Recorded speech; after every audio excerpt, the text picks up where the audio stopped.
Forever, forever, forever, forever, forever.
Boulevard.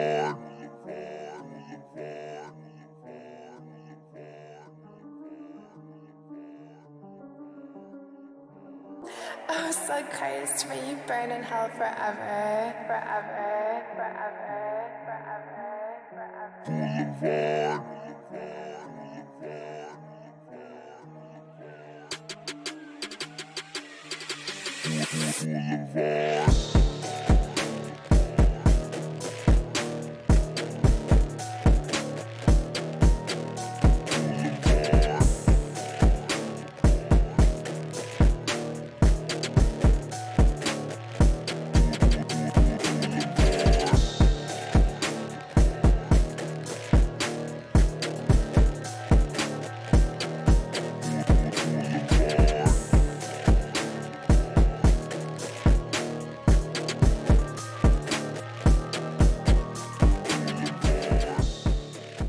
Hello, everyone, and welcome to Blvd Bullies versus the world. Oh, Slug Christ, won't you burn in hell forever, forever, forever? What's up, y'all, and welcome to the show. My name is Pat with the Blvd Bullies, and I am joined by the crew, by the lads. Hey, we survived last week, and that's what's important. That's what's important, you know? I'm clapping for that. Let's clap it up, clap it up, clap it up. Survived. In the top left corner, or in my top to your up above, we got ringside Sean in the house. Nice No Mercy Ringside shirt. Sean. Nice shirt, dog. Yes, and then sir, we have baby. One Take Bry, Bad Take Bry, the interrupting one punch merch guy. Brian, somebody texted me and made me realize that you lean into the camera while you interrupt as well. You get your face very close. I do. I get excited, I lean forward, and I interrupt, and I apologize. That's what you do. And, of course, we have the man, the myth, you might say, the legend, Larry. This is my name. Don't touch my shit legend in the house. Get your hand out of my pocket. What up, Don't y'all? touch. Larry, I got to say thank you from the bottom of our hearts. Last week, you know, Cheers to you. 45, what, 75, what, 95 viewers. Everybody tuning in to hear what the legend has to say, an outpouring of love. This week, same old shit. Back to the grind, you know. No, we Back got to the 20, hood we got again. 20, we got 20 motherfuckers in here. That's Hey, shout out 20 motherfuckers in the Shout out- Blvd Bullies What today. up? What up? You're inside of us. yes. Thank you for being Yeah. in us. So Yeah. first thing I want to do is want to handle You some- could be anywhere right now. That's what I say at shows. You could be anywhere right now, but you're watching us. Facts. Yes, and thank you so much. First of all, we got to handle some housekeeping. Me and Brian got completely dragged in the comments. Oh my God, yeah. We got dragged online. Hey, thanks to those 80 new viewers who've never watched 1 second of the show, telling us how to do the show. Thank you. Thank you so much. Yeah. Appreciate it. But that's kind of how the show is. Constructive criticism. Yeah, so... Well, you know, it was a new endeavor. You guys don't interview people on here. Right, You right. recap wrestling, you know? Yep. So We get wasted and yell at each other. yeah, you know, so I don't think people really knew what to be expecting. They probably thought it was going to be like a sit down inside the actor's studio, like, you know, no, not at all. So right. yeah, inside the all ropes, it was not. You know, and I definitely, throughout the course of Blvd Bullies' existence, have bandied about and thrown around the word exclusive interview. And, you know, usually unscathed, but last week, scathed. A little scathed. I blame it on the sweet Shiraz. oh my I God, was you drinking wine. the whole bottle. Yeah, the whole bottle. This week I have a 32-ounce growler from Sweet Ave. Good God. Oh, that should be We'll see better. where that takes us. That'll probably be Go better. in, Brian. Go in. You know? So, you know, I want you on the floor. I received texts, I received letters that we have to make a change. And for this episode, and I'm not singling you out, Brian, because I am just as much of an interrupter as you. You were excited. You were both excited. I was here. We had a lot of people. But continue, Pat. Larry, if there's I appreciate you. if there's one thing the internet has taught us, it's that gleeful excitement is not welcome, okay? You got to be cool, calm, and calculated. So, Brian, for you and I, we're going to take some conversation training this week. Now, it's a little different for me because I'm the host. Right. But if we are going to be speaking with each other, both Brian and myself have decided that we're going to raise our hands before speaking. Okay. All right, I'll allow it. I'll allow it. But this week's not really an interview, you know. So it's back to the banter of like, you know, What's really going down? yeah, we don't have to be as formal unless we really want to give the people part two. Maybe we should. The people are here. The people are here. Let's ask them. I feel like the people felt like stones were left unturned. I mean, I got a little feedback directly from a few friends that were they were upset. They were upset because, I mean, you know, they felt that Larry was getting bullied. They felt that Larry was on the Bullies cast, you know, getting bullied. They thought you were on the other hand of the bullying. Yeah, I guess what it is that I am a great interviewer. You know what I mean? Everybody knows me far and wide as a backstage guy, in the front of the house guy. So if you're interviewing me, you know, it's almost like they wanted me to interview myself. Got it. Right. I mean, which does make sense because that's what really the people wanted to hear. Yeah, we had those numbers because people wanted to hear about, you know, the packing princess touching my shit and right. you know. And then we didn't even. Really Brian, please raise your hand, Brian. So that was one thing that Roberto Negro said. He was like, you know, he was like, you know, they talked about the bag thing, but then it was like everyone was supposed to know who the packing princess was.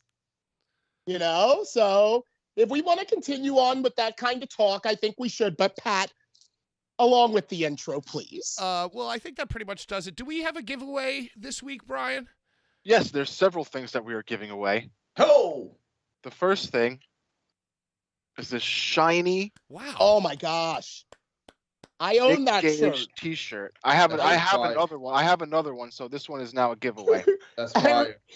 I remember I showed my mom that shirt. I was like, oh, look at this shirt that the promoter gave me, the promoter being Brett Lauderdale. I was like, look at this shirt the promoter gave me. And my mom looked at it and she said, oh, God.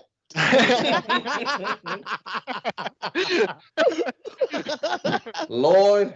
Yeah, pretty much. Like she drank it all in. Yeah, she was like, "What? My God, what is that?" You know. It is drawn by Sei Azawa, the deathmatch connoisseur artist. Shout out to Chase Azawa. I didn't know that actually. Yes. So basically, now is that who does all the struggles? No, that's struggles is Avin the creator, I believe. Avin the creator draws struggles ideas. It comes from his mind. Sei Azawa is from Japan. And all of his, I mean, if you look at this design, all of his designs kind of look similar. You can tell like a Sei Azawa design if you see a bunch of them. You know what I mean? He does a very specific drawing style. He has a very distinct style. How does one go about getting this cool shiny shirt? Well, this one is this will go to the highest super chat of the night. So super chat it up, peeps. And hey, as Joey Coco learned last week, you can't just drop a 1999 super chat and then dip set. Wow. Because someone will come in and do a $20.01. That's what happens. That's what happens. You got to stay till the end of the show. Shit happens. Yeah. So shout out Coco for coming in and supporting the bullies and Larry. Coco, you know, I'm in love with the Coco. And shout out, you know. Is Joey Coco the one who won the Darren Draws figure? Because he finished second. Yeah, he came in second. Yes. Okay, because I don't want to point to where the Draws figure is currently located. Still right here on the desk. Because I've been saying that I want to go back and see who second place was. Because it was a buzzing, beating, sniping, eBay sniping type of situation. It was like super last minute. Well, Coco snuck in last minute, and he snuck in, and then another last minute snuck in and took it from Coco. Right, it was double. 41 down. 41 down got it. $21, he says. Hell yeah. So do we have a second place prize in case the stream sniping happens again? Okay, yes. The second place prize is actually might even be cooler than the first prize. It's a sealed wrestling revolver card pack. Wow. It is from the event Once Upon a Time in Iowa. And it 30 cards per set, one flashback card, one of 4 rare cards inside, and a bonus card. Hell yeah. So there is a rare card inside of here, which we have no idea what is in here. No clue. And that's from who? Pro Wrestling Magic, you said? No, Pro Wrestling Revolver. Okay. Sammy Callahan, one of the only places Moxley will go. Yep. Hell consistently. Yeah. So you're probably asking yourself, man, why do I want to super chat these bums? They can't even stop interrupting each other. Well, here is the perfect place for you to super chat. Because if you feel like a stone was left turned. Ooh, Pat. And you have a question for Larry. Ooh, Pat. That was left unanswered last week. You could throw 99 cents, maybe $1.01. $1? $1, maybe even $4. If you want to get crazy with it, you might even be able to go up to $21. It helps the channel. It helps the bullies. You get some cool stuff. And most importantly, any answer to any question that Larry might not have answered for you, well, guess what? You could just get that completely into the show. And yes, Brian, please go ahead. There's actually a third place prize. Whoa! Third place prize. And it's another cool prize because it's another card pack. It's an ICW card pack. Oh, wow. Getting rid of your ICW shit, huh? Well, this is actually this is honestly a very special pack because there's a card in here of somebody that just passed away. Of SPO has a card. Wow. That is in here. Wow. We're gonna do we're gonna do the moment of silence for SPO? Yeah. Well, Brian, hold on. Before we jump there, I was not aware that was going to be our third super chat prize. Let's sweeten the pot a little. I have a card in that deck. With the permission of the person who wins it, get the signature, Larry Legend, on his card in the deck. Wow. Okay? Well, I think the third place prize just became the coolest. Yeah, I think that just went up to number 1. Wow. Well, I mean, it's March, so let's make the third one magical. Wow. Okay. I love that. Well, yeah. Third is the one with the treasure chest. Third is the one. Yes, Brian. Let me say this though. I feel like the person who wins should say if they want that. You know what I mean? I feel like the person who wins should have a choice. Okay, so that's winner this week. Winner's choice. 3 choices. Three choices, and then 3 faces of Foley. There we go. See, it's all marketing. We were interrupting Larry last week on purpose. We cannot interrupt. We just chose to get your whistle wet for this delicious triple giveaway. Pat, you killed that. Thank you. Hey, there we go. There we go. Yeah, do that shit. Doesn't even get on that shit. Doesn't even come in with a question. Just, I need all the cards. Yeah. I understand you, my brother. Yeah. Logan's I know I need that set too, actually. I need that set too. I only have mine out of that entire set. All the cards. Yo, so let's talk about this tragic perishing because it was like really bad timing too because it was in between. It was after the week that the most valuable player of ICW left in free agency. And then right before their show, where was their show this weekend? Cambridge, Mass. We say Boston. Okay, if you're in Villa Park, you say Chicago, but it's actually Villa Park. So it was in Cambridge. It was in Cambridge. There's Shawn Michaels. There's Shawn. Yeah, we got him. Brian, what size is the shirt? It's a large. It's a large shirt. Okay, large. That's a great size. I love large. I have very few large left. No large left. Yeah, you're sold out. Yeah. Oh, and by the way, before we get into the sadness, speaking of Larry's shirts, tell us where you can get your shirts also, Larry. I sell them out of the back of my trunk like Jay-Z. That's my dad in the game of hustling. So, just direct message me. I'm on everything. I'm on Insta. I'm on Twitter. I'm always posting on Facebook. Actually, I rarely post on Facebook. Or go through Pat or anybody. Just say, hey, I want a shirt. Or at a live event. That's what makes me an enticing one to go to at the fucking table. You can get my shit. I've got my shit. So they were in Cambridge, Massachusetts. Cambridge. And I don't know the timeline. I'm sure that I have interacted with this person, but I don't think so. Maybe not. Maybe it's like we were 2 ships in the night. I've never met this referee. Larry, can you take over and do the news of this tragic passing of the ICW referee? Well, I'm going to say, Pat, I think that by the time SPO came into ICW's universe, it was only because Chris Levin, had to miss a show. And SPO got in there and did a great job. And it was always kind of like, hey, well, if you can make it, we'd love to see you. And then it became Chris Levin and SPO. And then we remember what happened with Chris and his... what the hell's happening? Who's moving stuff around? Me, sorry. Jesus. Now, Sean, you're supposed to fucking raise your damn hand if you want to make noise. Sean, can you raise your hand if you're going to punch around the microphone, please? You guys leave Christ. ringside Sean alone. It wasn't bothering me. I just would ignore it. I'm like ignoring it. Like when you hear your roommate banging in the next room, like... but continue, Larry. You were talking about Chris Levin. Yeah, right? yeah. So Levin went away, and SPO kind of became the ICW ref. So I think, Pat, you would stop coming around by the time SPO really became that guy. But he was a voracious smoker. And that's really where he and I kind of had our bond, I hate to say. And Pat, you're a smoker as well. And, you know, it just is a moment of relief that you can share with somebody that also shares the same plight and addiction that you have. And in times of high levels of stress, which is what all the ICW and pit shows are like, you kind of really take those moments to breathe, especially with someone like an iron ref like Sean. Sean would ref the whole pit, or he'd ref the whole no holds barred, just like I'd announce the whole thing. So we, a lot of the times, were exhausted by the end, and we would just kind of lose ourselves in that smoking, you know, smoking one for the working man. So yeah, you missed him, Pat, but you would have known him if you would have stuck around ICW. Smokers crew, yeah. Yeah, you know, I mean, look, life is shit, and then you die, you know. So if during that time of getting through the shit, you know, you have your vices, I don't judge you.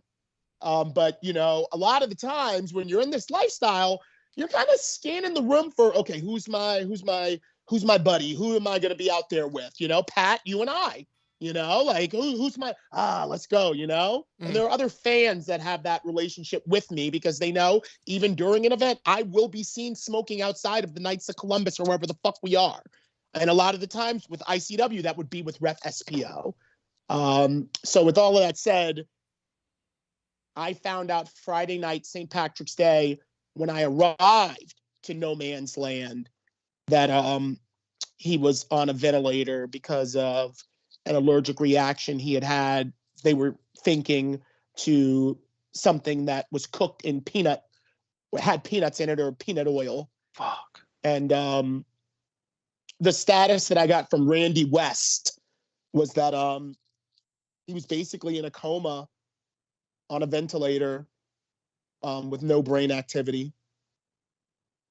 And that's what I found out as I arrived to No Man's Land. That's wild, dude. Jeez. And there's like, and it wasn't like instant. There was like no chance for like EpiPen or shit like that. Well, I mean, at that time, the details were still kind of like WTF, right?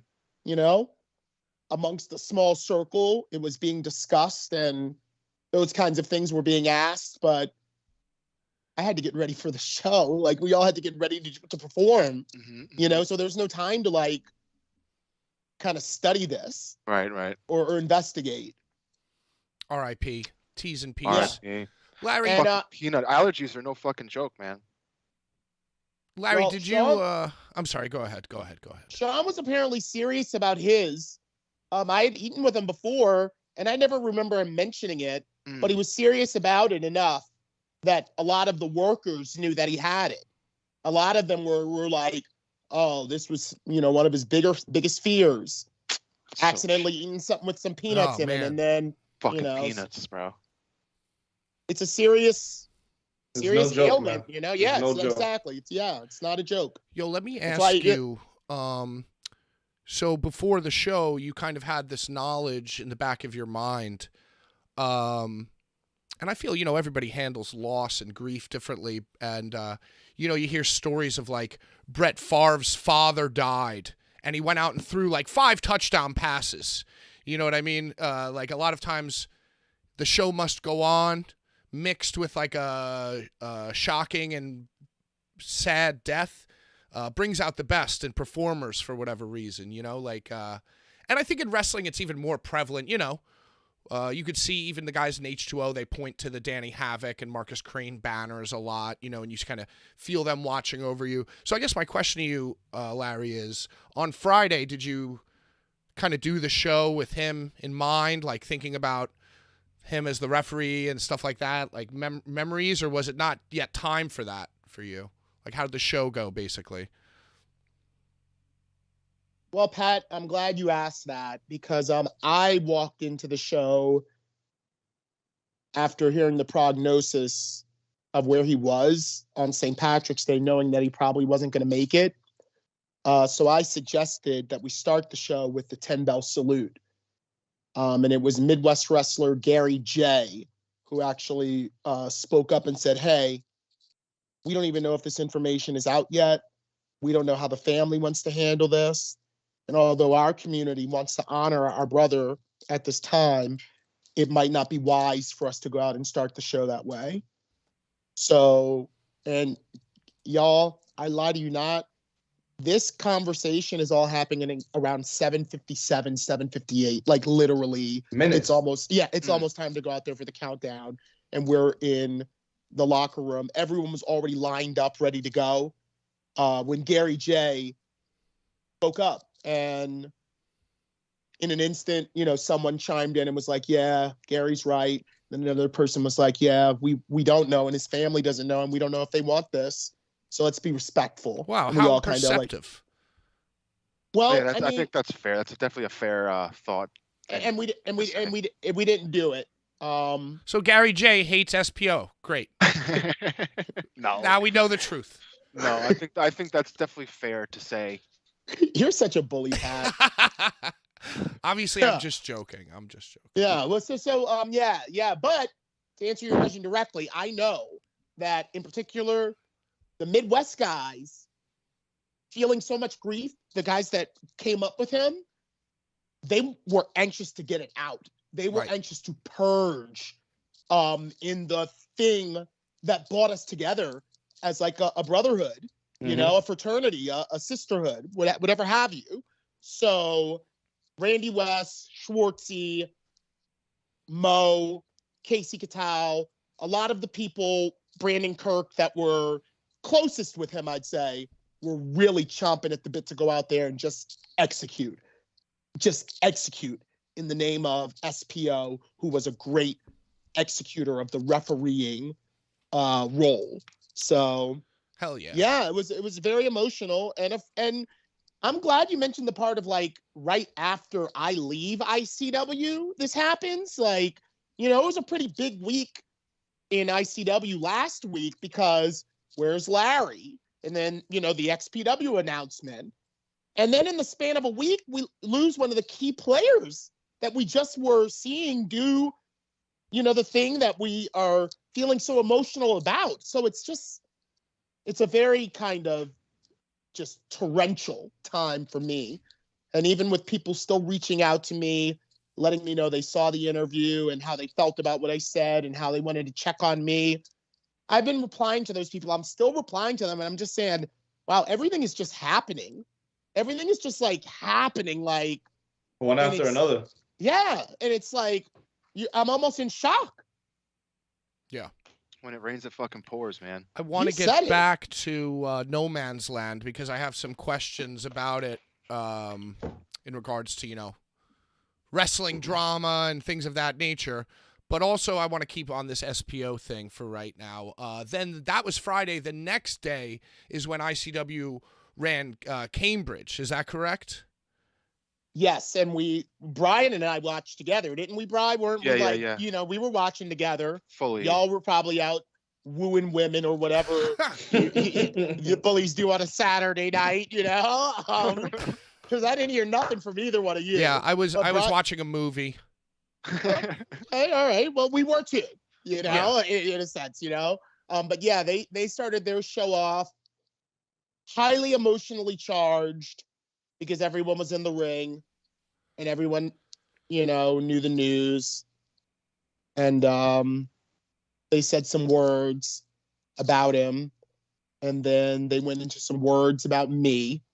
And the words about me led into them bringing out the MC for the night, my personal good friend, Rich Palandino. Clap for Rich right now. Yeah, Rich. Way to go, Rich. Thank you, Rich. Just looking fantastic. Oh, yeah, he looked good. He definitely even looked if he didn't say a damn word, he just stood up there and looked. He classed up the joint. Yeah, you understand what I'm saying? And that's kind of rare in this day's climate with MC. So any announcer that has a pressed tuxedo, a crisp bow tie, a vest to match, and some shiny shoes, 10s across the board already on presentation in my book. So I was happy to see Rich come out. I was happy to hear the pop. And at first I felt some kind of way when Danny made his comments about SPO and then went right into comments about me. Wait, can I stop you right there? Can I interrupt you? Sure, can I interrupt you right there? You raise your fucking hand. No, you didn't really. Raise your hand. Okay. All right, Pat. I have thank you, Larry, for calling on me. I have a comment and a question just to get back to the ring announcer garb. Yeah. It used to be where you'd wear sneakers, jeans, and a T-shirt. You were like standing alone in a sea of tuxedos and pressed suits. But now it's the reverse. So way to go, Rich. Thank you, Rich. Wearing the tuxedo is now the way to go. Well, that's it makes it more professional, dude. It makes it does add a level of professionalism to what's happening around you. Can I tell you real quick, Pat?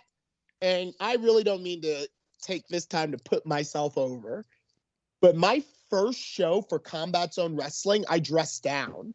The first show that I did is like the new ring announcer. I dressed in like jiggy wear, like New York City.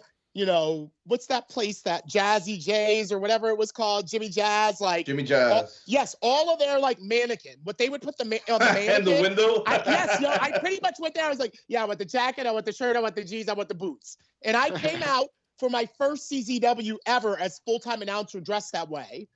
And everyone backstage kept saying to me, "Where's your suit? Like, what happened to the suit?" And I was like, "Oh, I figured I'd come out looking good, looking like, haha, Larry Legend." And they were like, "Oh yeah, you look better in the suit," and like everyone was shitting on me. Brutal. And Xande even came out and did a promo, and at the end of the promo, he said, "And the next time we see you out here, you better be wearing a fucking suit." And he chopped the microphone into my chest. It hurt. It hurt. And I was like, wow, this guy's serious. Like, he really wants me to be in the suit. And I never looked back, but I was so far ahead of this shit. I was so far ahead of Smallman and Emil and J Rose and all of them that in a way are kind of lazy. It's like, I'm just I'm out here. So shout out to Jordan Castle. Shout out to Rich Palladino. Hey, way to go. Shout out to David Adams. Shout out to Ryan Peterson. Shout out to all of the announcers that know you're the master. You're the master. So look like a master. And obey your master. Hey, wait, Brian, I'm still asking my question. Oh, Brian, go ahead. Yes, Brian? Please just go ahead, Brian. I just want to shout out the announcer from the Canada promotion. The GCW. I forget his name, which makes me shout him out. Yeah, he's a press suit, shiny shoes gentleman, ready to go. Yeah, $50 haircut. Yeah, at least. Thank you, Brian. $50 haircut, Pat. Dude, without the tip. These haircuts are expensive these days. All right, dude. Who you telling? So, we're getting a few comments in the chat, and this is why I stopped you right in your middle of your story, right in your tracks, interrupted you, because you said that, now I didn't watch the show, and I want to direct this question to Brian, mix it up a little bit, okay? You said that all of the wrestlers for ICW were out in the branded. Danny's exact words were, "We hope you come back to the right side." 41 down. I thought it was odd how Danny said the show was going to be all about SPO and then immediately starts talking about Larry. So that's basically where I'm at mentally. I didn't see the show, so I don't want to speak on it. But to hear that the tribute seamlessly went into an opportunity to mention and talk about Larry, I have the same reaction that you guys do in the chat. I think that's a little fucking weird, time and place type thing. So Brian, could you walk me through the opening of this show from your ultra loyal, ultra passionate fan perspective, please? All I'm going to say is that he completely disregarded the whole fact that Larry went into an elaborate story of why he was tight and then just says that he belongs in ICW and this is where he should be and hopefully he's back. And that's like, he should have been apologizing to Larry. There shouldn't have been an apology or some kind of remorse, and not just that Larry's supposed to be there while you're supposed to be doing a fucking tribute to your referee. Well, that's my issue with it, is that why even say anything about Larry? It doesn't matter about what you said, but why even make it, even have it in the same To be fair, it was like a segue to bring in the next announcer. Right, yeah. So okay. Segue. So that kind of, I don't want to say absolved, but I kind of was like, okay, and this is what I want to speak to everyone in the chat and to everyone, listening now. And this is kind of like my gripe with Danny. He is a business owner. Like, so he's thinking about the business. And a lot of that involves a lot of like posturing that I feel like that we can kind of see right through. And I'm a genuine ass motherfucker. So are we going to honor this guy by saying some heartfelt words and do the 10-bell salute? Or are we going to immediately jump on, because you could have ignored me. You were in New England. Rich Palladino was going to get popped no matter what. You didn't have to go into that, you know, thing about me and how right side of the tracks and all of that stuff for Rich to get the pop. He was going to get the pop no matter what. And rightfully so. He's an OG. He's older than all of us in the game of announcing in today's climate. So you agree with these comments. Let me just ask you point blank, Larry. Did you think that Danny's comments were underhanded at the show? I think that they forgot to do the 10-bell salute, which is a time-honored tradition that we do for anyone in the locker room, even for people that are like production, that we lose. And the reason that I think that they forgot to do it is because Dan, as a business owner, was concerned about this other thing that he shouldn't have been concerning himself with, which is me and my departure from there. This is not anything new for Larry in the 20 years of being in pro wrestling. I go. I leave places. I'm shown the door. I'm kicked out. I'm faved on travel. And I go. We're talking about somebody who lost their life. So it's like, well, is this a show? Is this a story? Like, oh, it's to bring out this guy.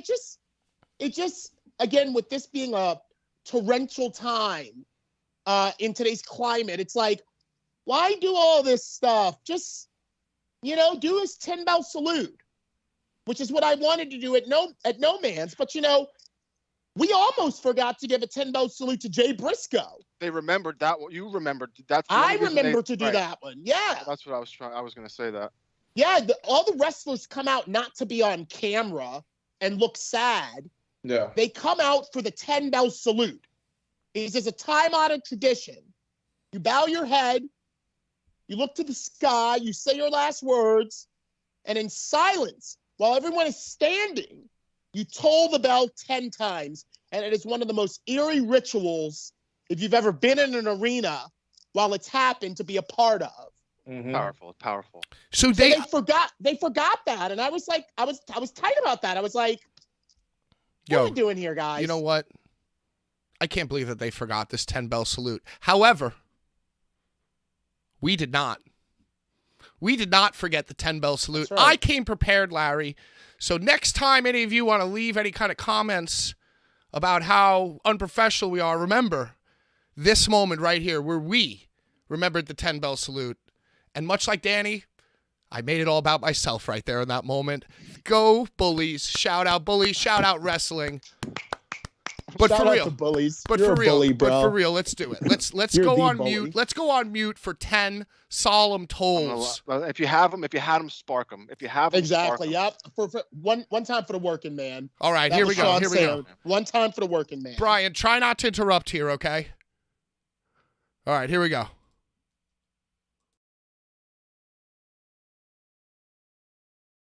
Now, if I mess this up, just know it's not out of disrespect. It's out of sheer incompetence. All right, here we go.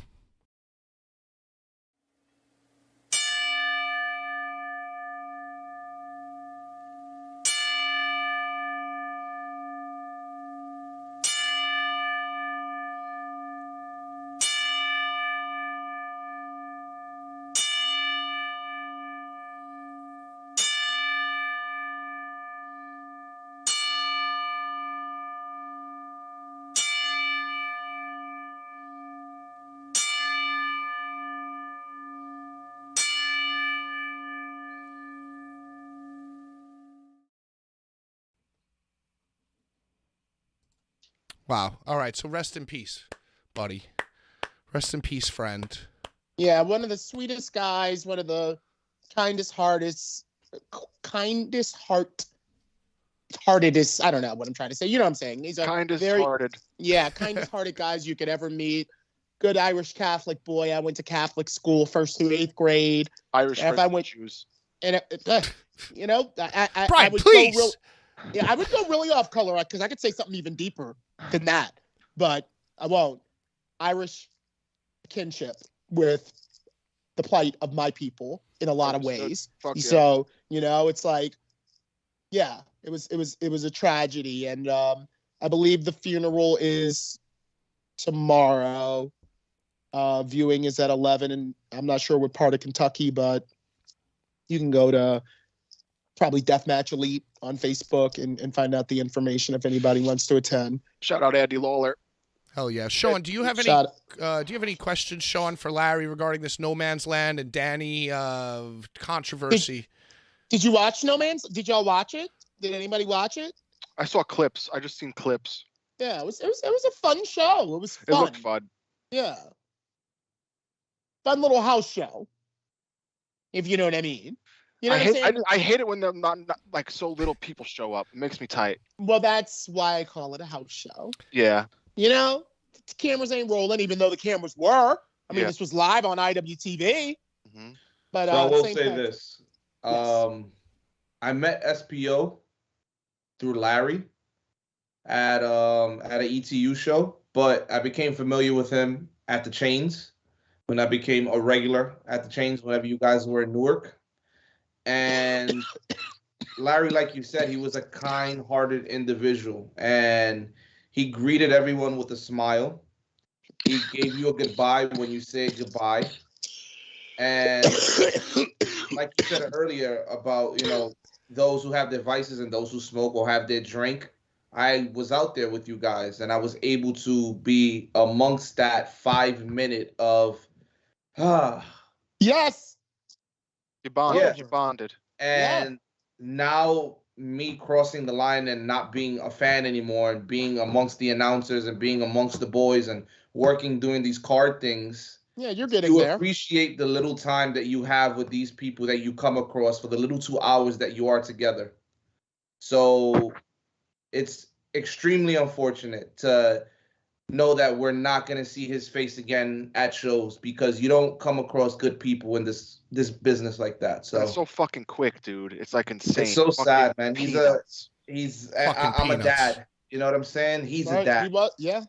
You know what I'm saying? And it's unfortunate, bro. It really is. So I wish the best for his family and everybody who loved him. So best to you, my guy. Mm-hmm. Facts. Hell yeah. Shout out, dude. Shout out. SPO, one last thing I want to say about SPO, and Sean, you just said it and it rekindled in my mind. He was a guy that at the end of the show would say goodbye to you and hug you and do the whole see you at the next one like multiple times. Almost to the point that you were like, okay, Sean, okay, I'll see you, bro. Like, but bro, I just want to hug you one more time. I'll see you there. You know what I mean? Like, that was his energy. Yep. He's a guy that always wanted to take a photo. He always wants to take the photo. Yeah, I saw that too. He would always remind me. Mm-hmm. Whew, all right, so and it's true. It's true. We got that out off our chests. You know, it's important to honor. Oh, we got one more though. One more, bro. Yeah, give him one. We'll jump into GCW after this because that was this past Friday. But I've become part of the GCW universe, as they call it, and I'm always at the shows, and I've traveled state to state just to be at these shows. And like I said, you come across faces that you become familiar with. You may not know the name, but when you see each other, you give them the look, you get the nod, and you keep it moving. And some people know him as Piss Jug Mike. He was always front row with his gallon of piss, right, as everyone said. Of piss. He was a ball of energy, and you couldn't help but smile every time you looked in his direction because he was having such a good time at these shows. And like I said before, a couple minutes ago, you don't come across people like that. And we unfortunately lost him today.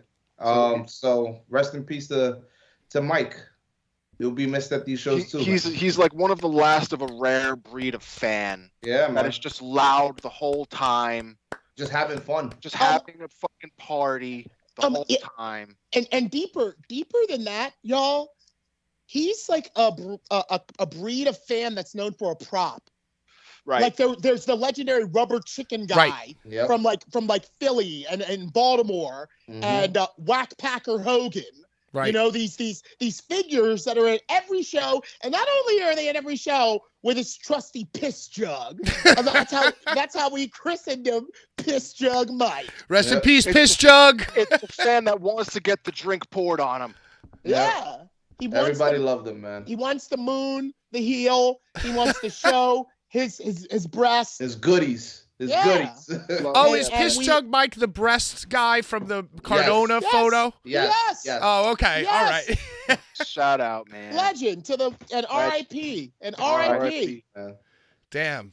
Yeah. Wrestling world lost a lot of people this week, man. So what was in the jug though? Was it piss or apple juice? No, I think it was like some vitamin C to help. No. Electrolyted? No, y'all. It was Lipton's green iced tea. Wow. He loved himself some Lipton's sweetened green iced tea, and he just would pour it in a jug. I thought it was his electrolytes. Dude, and everybody thought it was so gross, dude. Nah, everyone thought it was piss.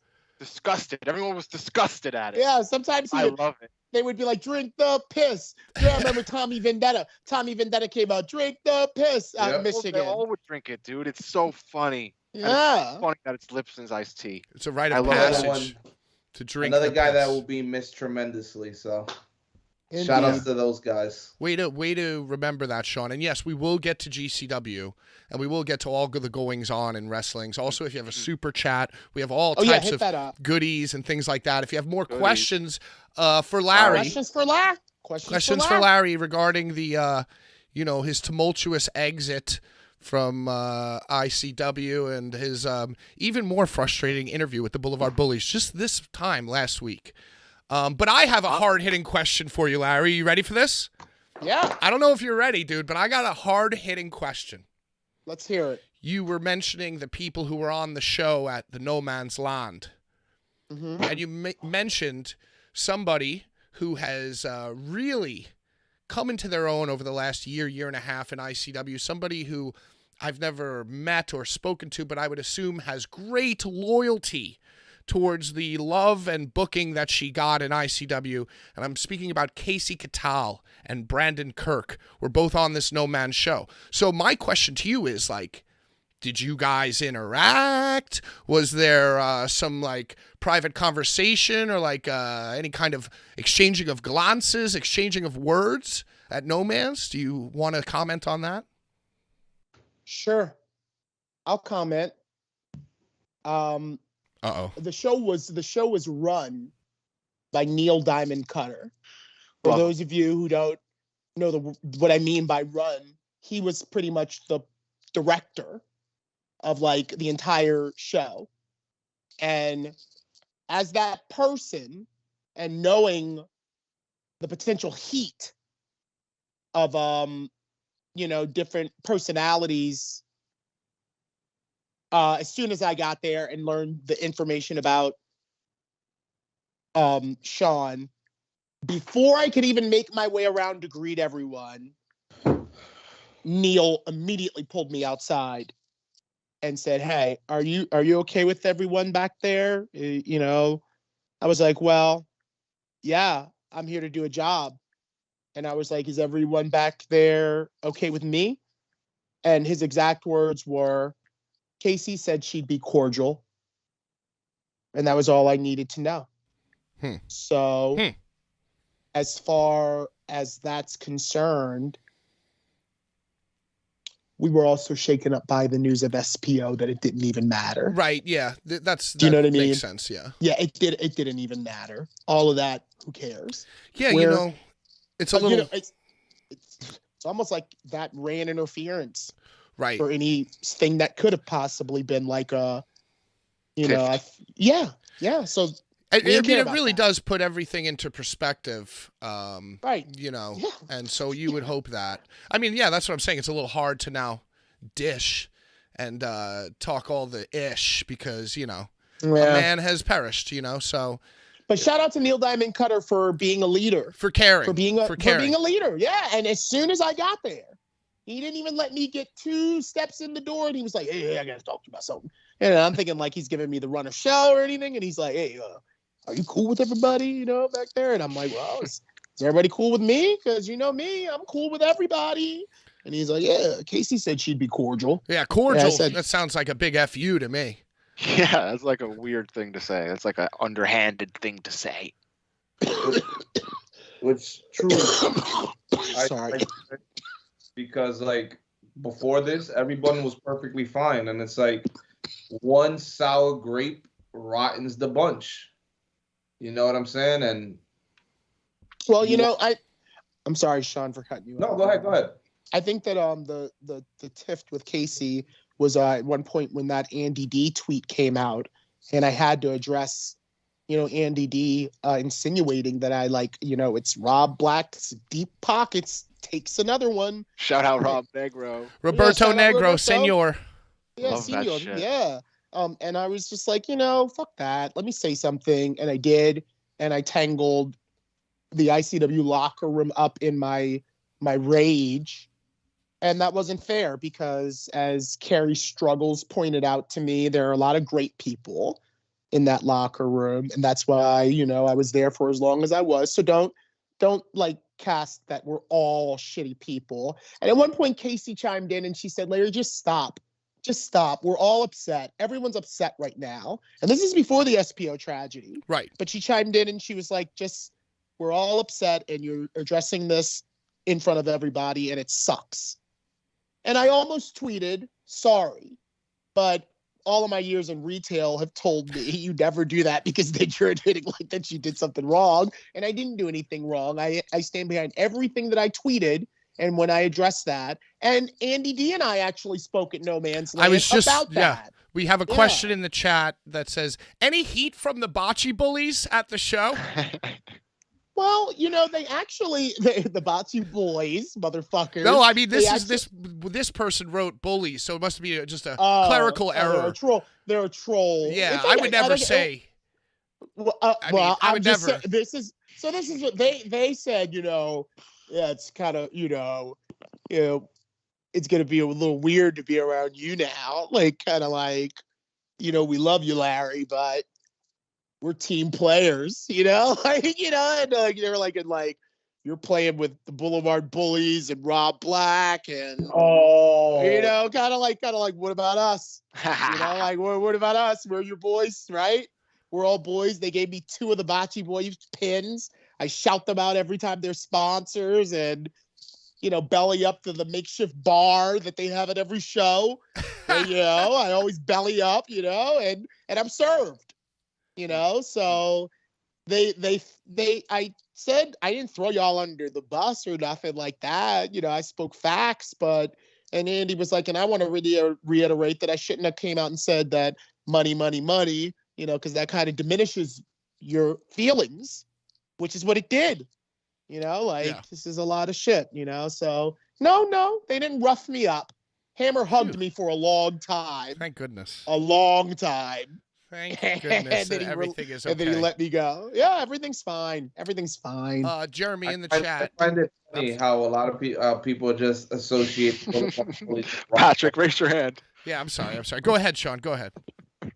I said, I'm sorry. I didn't see your raised hand, sir. No, he wasn't raising it. Damn I haven't been following the rules that I set for my own self. You have to. I wanted to piggyback off of the Roberto Negro and the Blvd Bullies. Jeez. Why we're just like in this bunch now? It's like Roberto Negro, XPW, and then the Blvd Bullies standing on the corner. Hey, Roberto Negro, how are you? Good to see you. Yeah, how come we get lumped in with the bad seeds? Yeah, I'm so happy to be lumped in with that because he's awesome. I don't give a fuck. Brian, please. Well, awesome. I mean, with the hanging out with the Blvd Bullies, giving exclusive interviews and talking about like business, like talking about their company's business, like nobody in ICW was happy about y'all having me on for that interview last week. Like that wasn't you know, and the Bocce Boys are ICW through and fucking through. Right. So like, you know, like they weren't watching this shit before that interview. Well, you know, and that they probably didn't know I had joined already to, you know. Well, that's what I was like, gonna say. Larry's, Larry's just on fucking things and talking. In our own defense, we didn't plan some kind of huge, coup. Right. You've been on the show hanging out. It's like we weren't ready for this. We weren't ready for that. And I watch religiously. I always watch you, and I always watch AR Fox's Kids on Thursdays. Those are my 2 live web shows that I like. Somehow or other, always find myself watching. So yeah, I got to go down there and be on that show sometime. All right, quick sidebar, because I'm seeing it a lot in the chat as well. Good. Jeremy Murray says, so no draws. draws. I love Jeremy Murray. No draws figure, huh? The draws figure will be sent out. Well, what does that mean? Does he think that he is the winner of it? I don't know. No, that's what I'm saying. Joey Coco, right? Coco was second place. That's what I'm under the impression of. We have to tabulate the second place donator. Hi, Jeremy. But either way, we'll figure it out. And I just want you to know that if you want to see the Darren one last time, there he is. There he is. So did the Joey Janela blood card go out to the winner, Sean? It is packed and it is ready to go. It's an outgoing mail. It's an outgoing mail, yes. Yeah, it's got to be picked up by the courier, who goes to each level and picks the outgoing mail up. Hey, thank you. Have a good time. So this week, remember that there's 3 prizes, and it goes to the 3 highest super chatters. Super chatters, yeah. Super chatters. So here they are. This is sealed. This is a sealed pack. This wrestling revolver. There's a very rare card in here that we don't know what the fuck it is. So I have a little bit of drama to dish regarding the events of last week and how it impacted my incoming call log. Now it's gonna be a little hard to tell, because at the time I didn't know of an untimely community death. So maybe my perspective wasn't changed at the time of this call, but I have to tell this story because it just tickles me. Yes, Brian. To be fair, the death that happened to the person that called you wasn't in the same community. It was just a friend of his that you would have no idea about. Right. Get to the dish. So basically, after like over a year of not speaking, I'm at work on like Wednesday or Thursday, and my incoming call is none other than the man himself, the man whose T-shirt I'm wearing today. Oh, the hipster heartthrob. The hipster heartthrob himself. Now, at first, I thought his bulbous ass was just butt dialing me. Oh, God. But I wasn't going to pick up, And then my boss told me, he goes, oh, aren't you curious? And I was like, you know what, motherfucker? I am curious. So I took all the demons inside of me and just mustered the least enthusiastic hello when I picked up the phone. I was like, yeah. And so, Cass had the type of voice, the type of tone in his voice that he has when he's going to tell you that he'll get you next time. He kind of like the decibels, like the pitch comes up a little bit, gets a little bit higher pitched, a little bit of I know it so well. Yeah, no, I spent a lot of time with this guy. And I've been talking to Danny over the past couple weeks, ever so slightly, and I know the decibels that you're talking about. But continue. My goodness gracious! So it was like, hey, and I already knew what it was about. It was about something that happened on the show, because I like to talk shit, shoot from the hip. Don't really care. I'm sitting here in my house just doing our show. I don't give a shit, right? So I thought that we had a very funny moment on the show that was like, we went around the room and did our take care of yourselves and each other. And I said something about, hey, when relationships end, it's a lot of people take the high road, but not me. I take the low road. Death to all our enemies. Die slow. Right? Amazing. Which I thought, it's just a funny, it's just Pat being Pat. It's just Pat goddamn being Pat, amazing. And it should be a goddamn t-shirt. You're a bully. Yeah. Like that. Do people not understand what that means? Like with the Blvd Bullies, what that means? Like nothing is safe, nothing is sacred. Yeah, and that's yeah. And so, yes, Sean, go ahead. I'm just practicing my raising of the hand, Brian. You got it. See, that time he raised his hand to remind you to raise yours, Brian. I'm just reminding. I'm sorry. Thank you for the reminder. So basically, it was like, hey, man, I don't know if you know what's been going on with me, but, this happened in my life, and this other thing happened in my life, and I've just been really going through it. And I said, earnestly, because I have, empathy for human beings, I said, oh, man, I'm so sorry to hear that. Well, no. I'm not calling for that. I'm not calling to get you to give me sympathy. I'm calling you because something you said on your show really bothered me, really bothered me. I was watching because I was interested. Yeah, because you're a shill and you can't stay away. You were watching. Okay. Well, how about he cares about Larry? All right, come on now, Larry. Right. Does he? Okay, he cares about Larry. 3 weeks, man. 3 weeks, yeah. Could have cared about Larry on his debut. Right. He cared about Larry because there was the interview. And that's why everyone gave y'all heat, because you didn't really interview me. Hey, whoa. Okay. Let's not go trudging up the past. I'll raise my... All right. Go ahead. So basically, I was getting called by my former friend and love and business partner, Casanova Valentine, to tell me that the joke that I said in the final 15 minutes of the show really made him feel a terrible type of way. And, because of like deaths that happen in lives that you may or may not like be a part of, it made him realize that it's not a funny joke. And that I should really check myself before I wreck myself if I'm going to tell my enemies to die slow. And he said, hey, Pat, I just want to be civil. And I said, we are civil because we are not friends. And I'm sorry that you're feeling bad about whatever's going on in your life, but you should probably call one of your friends. And really the reason you're calling me is to be selfish because you have something going on that you really didn't feel good. Your stomach dropped when I made one of my many hilarious jokes. And you had to call me for selfish reasons. And he goes, well, I could have been an asshole. And I was like, oh, okay. Yeah. And he goes, well, and I thought that you might react this way. And I said, yeah, well, if you thought I was going to react this way, then and you did it anyway, that proves that you're selfish. So, how much time did I waste on our friendship? When I was hurting and when I was in need and I felt like I didn't have a friend in the world because, whatever. I wasn't calling you with my voice turned a few octaves up, asking for things, asking for clarification and whatever fucking, whatever. So I just want to let you guys know that it's not just a fucking catchphrase, all right? High road, here.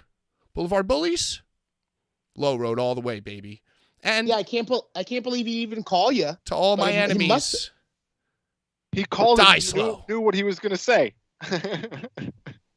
So, and I could have maybe, because you guys know I go up and down, and it was a hard week listening to all the comments about how terrible of interviewers we are.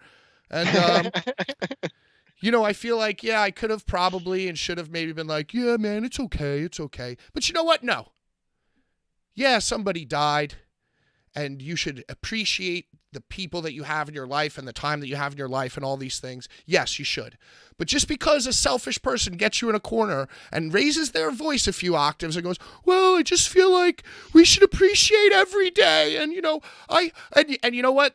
On the show, motherfuckers, you know what I said? I said the two things that toxic-ass people say are, I love you, and I hope you find what you're looking for. And what the fuck do you think Cass said to me at the end of the conversation when he realized I wasn't giving him an inch? Well, I hope you find what you're looking for. And I said, well, you know what, Cass? I hope that you can hang up the phone and feel like a whole enlightened, peaceful monk of yourself. And you could blame me, because I'm sticking with my instincts and sticking to my guns. And then, you know what? I opened up Facebook, and I saw on a deathmatch group that Nick Karp, classic golem, classic, iconic New York troll. The only thing you need to take black and white photographs is black and white filter. Nick Karp said, love you, love Larry, love Brian. So that was the second fucking step in toxicity that I called last week. Conveniently leaving me off the list like I even care. And Sean, right. That guy, you know what? If that guy doesn't love you, yeah, well, you know what? Love you. If he put himself into a little ball, he'd look like a chicken nugget. So that's what I have to say about that guy. Well, to be fair to Cass, you know, maybe he was trying to build a bridge to you. Well, the bridges that I burn light my way, Brian. Hey, oh. Read that. Well. Yeah, we're clapping for that. May Super the bridges chat. you burn light your way, Pat. This Thank is a you. tie. This is a tie. I don't even know how this. I guess I don't know how a tie works. Well, let's plow through. Let's plow through. Let's keep plowing. The conversation will give us. Yeah, we love to plow. So I didn't want to tell that story, but I just felt like I respect you for telling it. You know what? Listen, in the interest of full transparency. Also, with what happened with me and SPO's death, and then right into the message to me, you know, it's like, what are we doing here? It's interesting. You know it's interesting, isn't it? What is the difference between purpose and intent? Facts. You know, what are you doing? There's always an intent. And Mickey Knuckles posted that thing. Granted, this was before the SPO message into the Larry, into the Rich Palladino, but she was like, don't profit or glorify someone's death to like line your pockets. That's disgusting. Well, I mean, I didn't get the impression that is what happening. Wait, is there like some kind of tribute show or something in the works? Maybe. Okay. Mickey is a Midwest wrestler. Ian, we know Ian went, you know, bye-bye, y'all. I took your money enough. I'm gone. Oh, there was crazy heat between Ian and them. And who knows if Ian already was talking about we're gonna run him a show. You know, like he doesn't run shit anymore though. Just to get back in.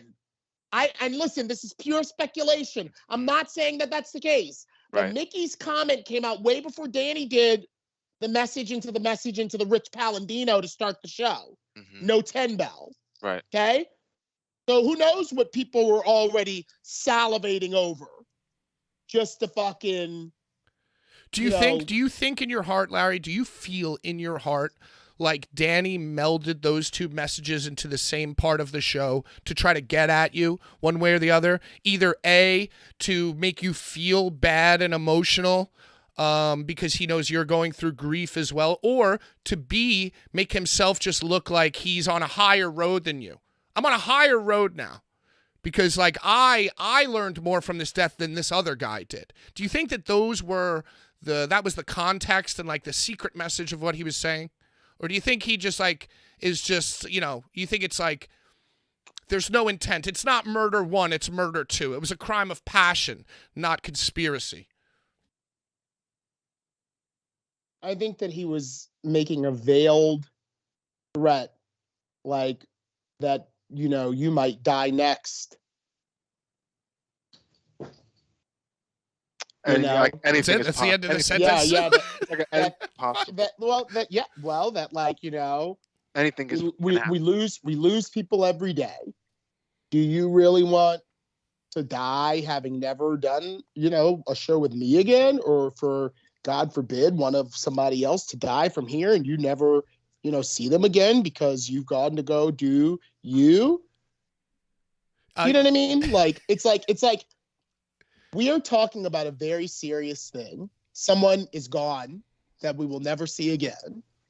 And we also have someone that's gone that we will see again, just other places. But to set those two things together without a 10 bell salute. Missed it. Botched it. It's like, whoa, what's going on here? And I will repeat, they almost forgot the 10 bell salute for Jay Briscoe. And Jay was a friend of mine, just like Sean. And because I was there, I was like, we're not going to have just Dan say a message, everybody chant Briscoe, and then we start the show. No, there's a tradition. But Dan was so concerned with saying this message to me and bringing Rich Palladino out that tradition's out the fucking window. Out the W. It's just an excuse. It's just an excuse for, oh, Hot Dog Dewey's in the ring. Akira's roommate Rafe is in the ring. The packing princess is in the ring. You know? Family. Yeah, look at the family you left, Larry. There's your friend Cass. Here's your friend Dr. Redacted. Also, can I say... Oh, wait. Are you going to say what I think you're going to say? Please, go ahead. Y'all, Dr. Redacted's tribute to fucking SPO almost made me cry. When he screamed into the camera? And he beat himself. Mm-hmm. And he said, we're going to fucking miss you. Because that was the Raw. That's what we needed. We didn't need that shit at the beginning. But when Dr. Redacted looked into that camera and during his intro screamed that and beat himself because we are going to miss him. It was powerful. That was like, so I was like so glad to witness that. And then it was so genuine. Go ahead, Pat. And a few moments after that, he put a garbage can on his head, got on top of a ladder, and decided to just land right, like in a weird, very strange angle. Dude, he couldn't even stand correctly because the fucking garbage can was touching the ceiling. Well, you know what he really wants to do is Get he wants murdered? to do it's the great Sasuke spot. The great Sasuke, the great Sasuke, as pronounced by some announcers, to this day does the garbage can. He did it against Janela at Spring Break 2, Pat. You were there. Yep. You know? And Redacted, as many wrestlers do, they're homaging that as an incredulous thing to think that you would be able to see a human being submerge themselves in a garbage can and then hurl themselves off of the top of something high, not knowing what the fuck. Reckless abandon. Yeah. And I really think Redacted wants to like truly land feet straight up like Wile E. Coyote one of these times. I have a hard time wondering what he's thinking, but by God, I love watching him. We all do. We all do. Redacted's over, dude. Yeah, I like him. Dude, he's just awesome. He likes my driving.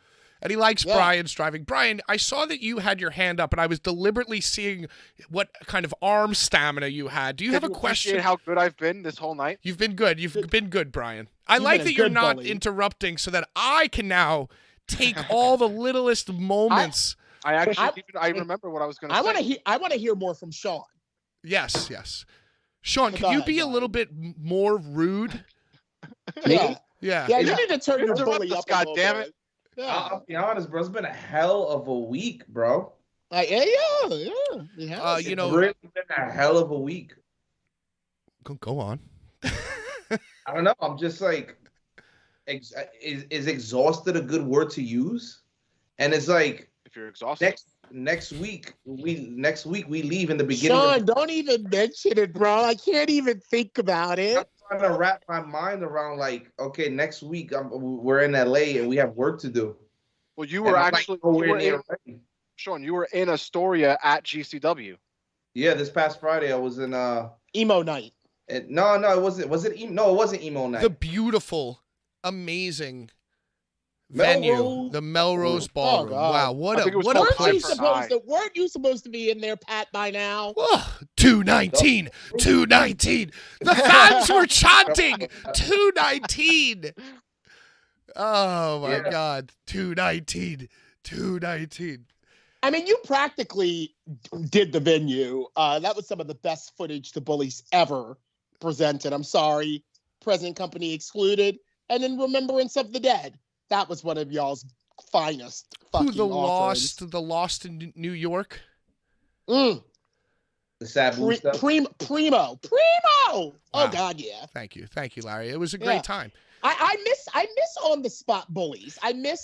But you burnt all the bridges. You've imploded all the bridges. You know, but nothing can stop me from buying a ticket, Larry. One day I'll get enough, maybe I'll Chris Jericho it. I got a ticket.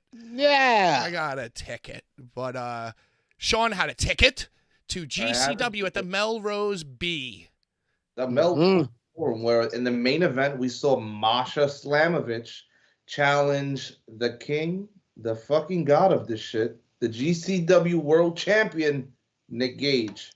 Masha dethroned Nick Gage, fellas. Made him What tap. do you guys think? What do you think about Masha taking the strap from the champ, but not only just taking it, she submitted him. He was knocked out like a baby. Like a baby. Who are you directing this towards? So the three of you guys, Brian, if you'd like to raise your hand and ask the question or answer, please feel free. Go ahead, you Brian. start, Brian. Well, I'm going to say I happened to listen to Mr. Roberto Negro's show, and he had a very hot take on the whole situation. And I don't know if I agree with him so much, but I agree with him to a certain extent. How not so much. So that basically, you're saying that you're not saying the Earth is flat, just saying makes a lot of sense.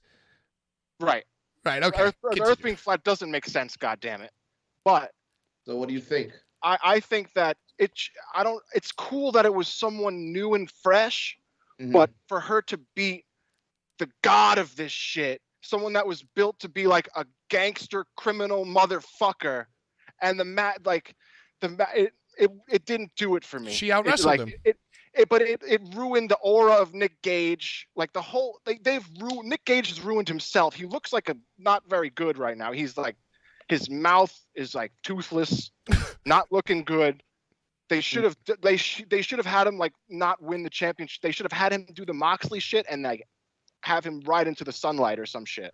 So now do you feel that they threw the strap on him without any direction and just it's been a dude, he's been only doing promos with Maki Ito, slurring his words, barely.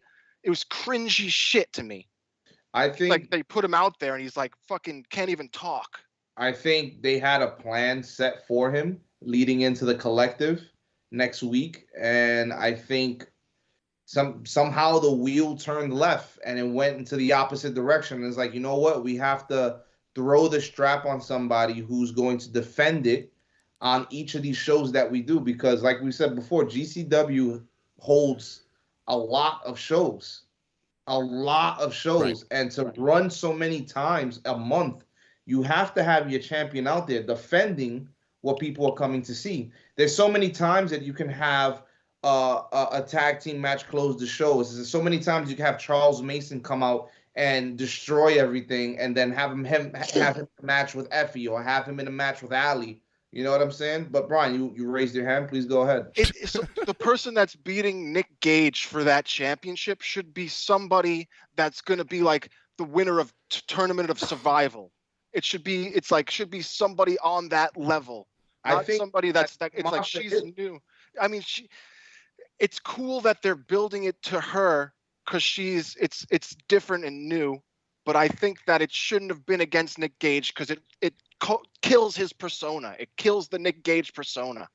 Pat? Well, it sounds to me, Brian, with your description of Nick Gage not looking well, slurring his speech, not having teeth, that maybe the reason that this was shotgunned is so that he can get himself better. Yes. Could that possibly be it? I believe so. Yo, I kind of think that. Then it should have been in a bloody battle then. He didn't even. It wasn't. Brian, do you think that he has that in him? How was his match in Canada? Wasn't he like throwing the guy off the balcony in Canada?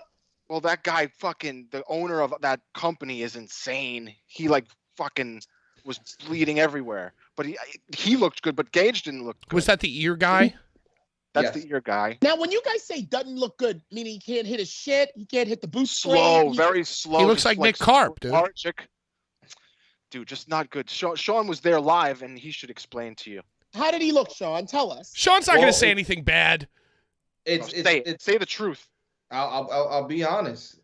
Nick Gage looks phenomenal, folks. Good answer. Good answer, Sean. And be sure to check out that card on PWJ on Mania Weekend. Right.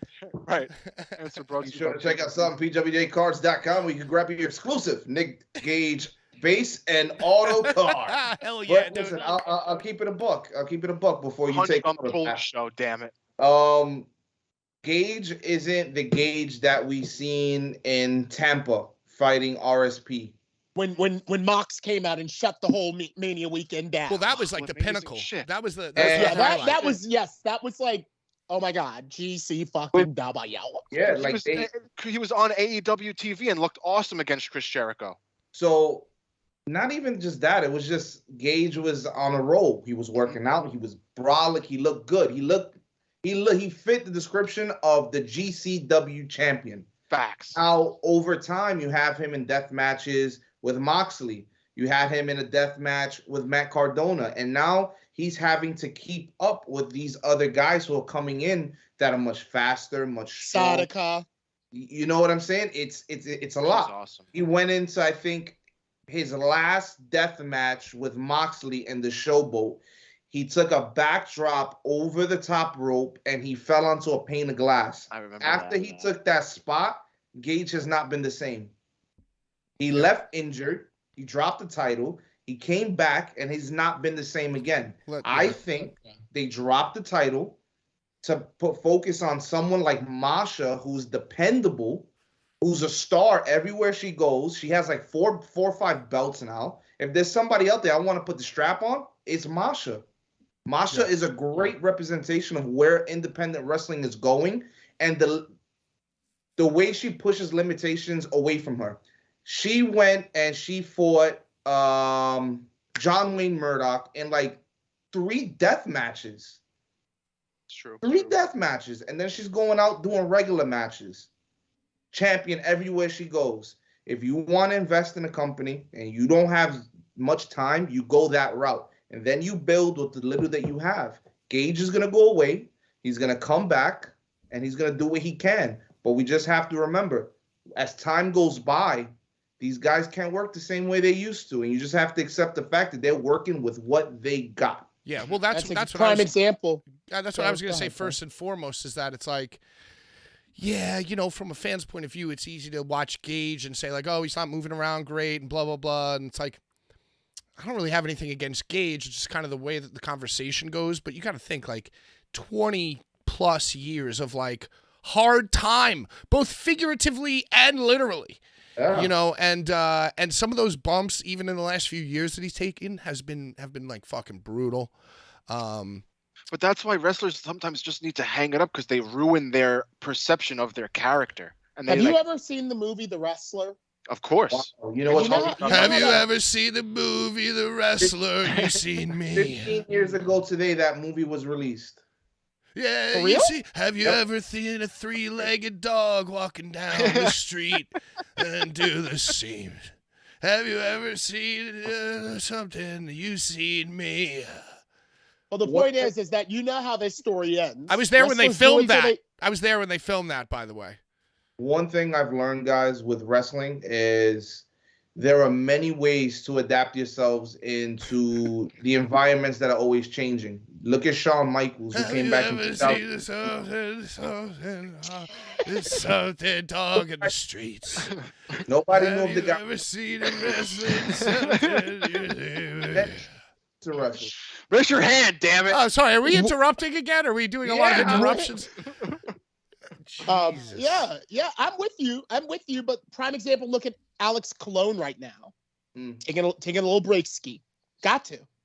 Drew Parker. Done. I'm done with death matches.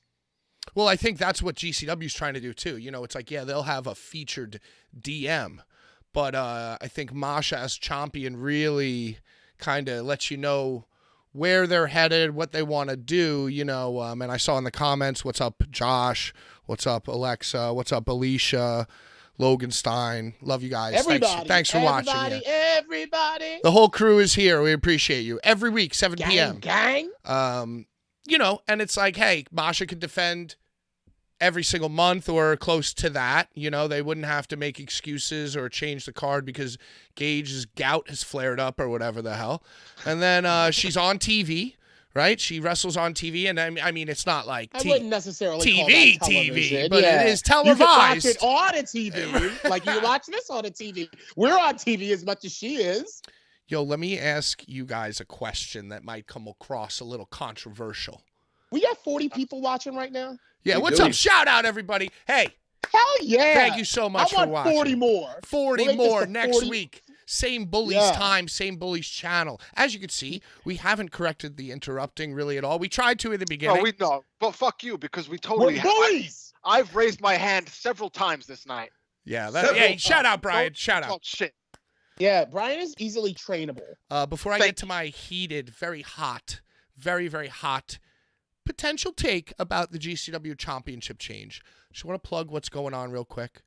Right now, could you show the merchandise, Brian, for the super chat? If you think that you missed a question that you want to ask Larry about the tee from last week, you can do a super chat, and the top 3 super chat donations not only obviously get their questions read, but they get one of 3 choices Nick Gage t-shirt, Pro Wrestling Revolver, Once Upon a Time in Iowa trading cards, and also the No Holds Barred trading cards, because Brian's getting rid of all his gear like a scorned fan. But that card has a Larry legend, which Larry would autograph for you if you saw it. If you allow me to pop it, pop anything you want on this show, Larry. Well, I'm saying it's that if they win that and they want it sealed. Oh, it's not sealed. It's not sealed. There's no chase card. This is a pack, chaseless pack. This is unsealed. Tampered with. But there's every card except for the chase card. This is the Iowa pack. The Pro Wrestling Revolver is sealed with the chase rare card. Okay, great. Just so whoever wins knows. So that's going on. Thank you so much. Also, next week we are going to be in the studio. Larry's going to be in LA at WrestleMania, so we'll miss you, but the studio will always be there. Sean, I guess you're on the fence. It depends on when your flight is. But Brian, myself, and Bald Steve will be in studio next Tuesday at Otter House in Queens. Josh, hey, if both Larry and Sean wind up leaving and you and your guys want to come in and yell and play wrestling boggle with us or whatever the hell. Play a little grab ass. Yeah, a little grab ass. Yeah. Come on down. So that's something that's going on. Also, March 31st, I will be in attendance and helping out and perhaps ring announcing half the show. I think I lost half my job to a puppet on this given night. But we're going to be at the Mecca March 31st for Wrestling Is Now, presented by the SAT. Puppet Joselito? Yeah, I think Joselito. The SATs are running again? Yeah, Joselito and I think, are splitting duties at the show. So, Where's that being held? Oh, at the Mecca, Larry. Oh, Richfield Park. Also, guys, I just want to let you know one more thing. I have a very special guest planned for next week. Do you guys remember this indie wrestling log? You know the wrestling log based out of New Jersey? Mm-hmm. It helped hold up the ring at that one show at the Mecca. UF, yeah. Well, I sent a few emails, and I talked to some of my sources, and I tracked down the contact information for the wrestling log. And we're going to have the wrestling log live in the studio doing an interview next week as well. I'm clapping for that. Hey, I'm clapping wrestling for log. that. Wasn't easy. That log got so much goddamn traction for about a good 48 hours. Yeah, and we got the exclusive interview. If you guys ever watched Showtime at the Apollo back in the day, before everybody made their way onto the stage, they all rubbed this mysterious lucky log, and it looks exactly like that.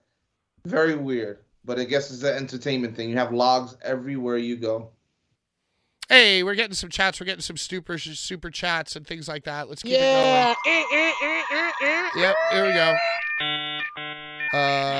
Blah, blah, blah. We'll scroll up later. Collecting with Caleb. Been loving the show. Throwing my hat in the ring for ICW cards. Much love. Hey, thank you so much. Collecting with cards. Is there an ICW live sale tonight? I'm not sure. I don't follow anymore. The last thing I did, I posted your shirt in the. Oh my God! Thank you, Brian. I sold those shirts like shit. Yeah, they've like shit, like good shit or bad shit. No, like they're gone. Like I have a very small supply to take to LA. So they flew off the shelves like shit out of someone that drank. Diarrhea. Right. Diarrhea. They just went flying. And I was like, wow, people were throwing money at me. They've been flying like shit. Brian, did you have your hand raised? I've been told I keep missing it. Yeah, I did. I did have. You missed it several times. So what's going on? Well, that was when you were doing the endurance. You were doing the endurance test. I was going to say that we're also going to be at XPW this Saturday. Yes, and I will be debuting. Me and Sean, not Pat. Pat's actually playing a musical show. Yeah, I actually have a musical show to perform. He has an excuse not play to a musical. But Sean and I will be at XPW with Larry, maybe running Larry's merch. Running my merch. You know, I don't want to listen. I don't know Just to their help, whatever. operation. I don't know their We're there to operation. help you. We're I there to don't help know you. their operation just yet. So I'm not going to come in like, here's my shit. You know? I have We'll a see. seat. This is the Okay. first. I want to say that this is the first time I have a seat in a long time, and now I don't have to have a general admission seat and stand around like an animal. Hopefully you can take your commemorative chair home and it's got the image of me, you know, doing the pose with the captain's hat on. On the chair? Do they make chairs like that, dude? Maybe I'll just call Roberto Black and get a special order. Oh, Roberto Negro. Right now. Yeah, Roberto Negro. Yeah, right now. So Brian is the newest subscriber to the cult of Roberto. Oh, yeah. I try to get you motherfuckers on it. I try to put you guys on because it's amazing. I listened to the first few minutes. Holy shit. Joey Janela listens to it every night. It's the best every single night before he goes to sleep, and he dreams. Every single night before he goes to sleep, he listens to Roberto Black. He's all tucked in his mom's house. It's 6 days a week, the show. 6 days a week. Wow, those are some good numbers. Insane. And it's just the man by himself with him interacting with the masses, and it's amazing.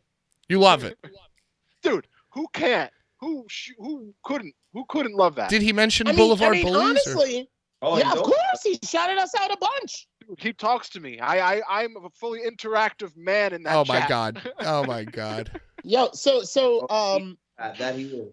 I love it. I love that. He's like, well, Brian from Queens. Let me just tell you something. Brian of the Blvd Bullies. You know. This is what I was gonna say. Has he mentioned the song? Has he mentioned the song at all, or?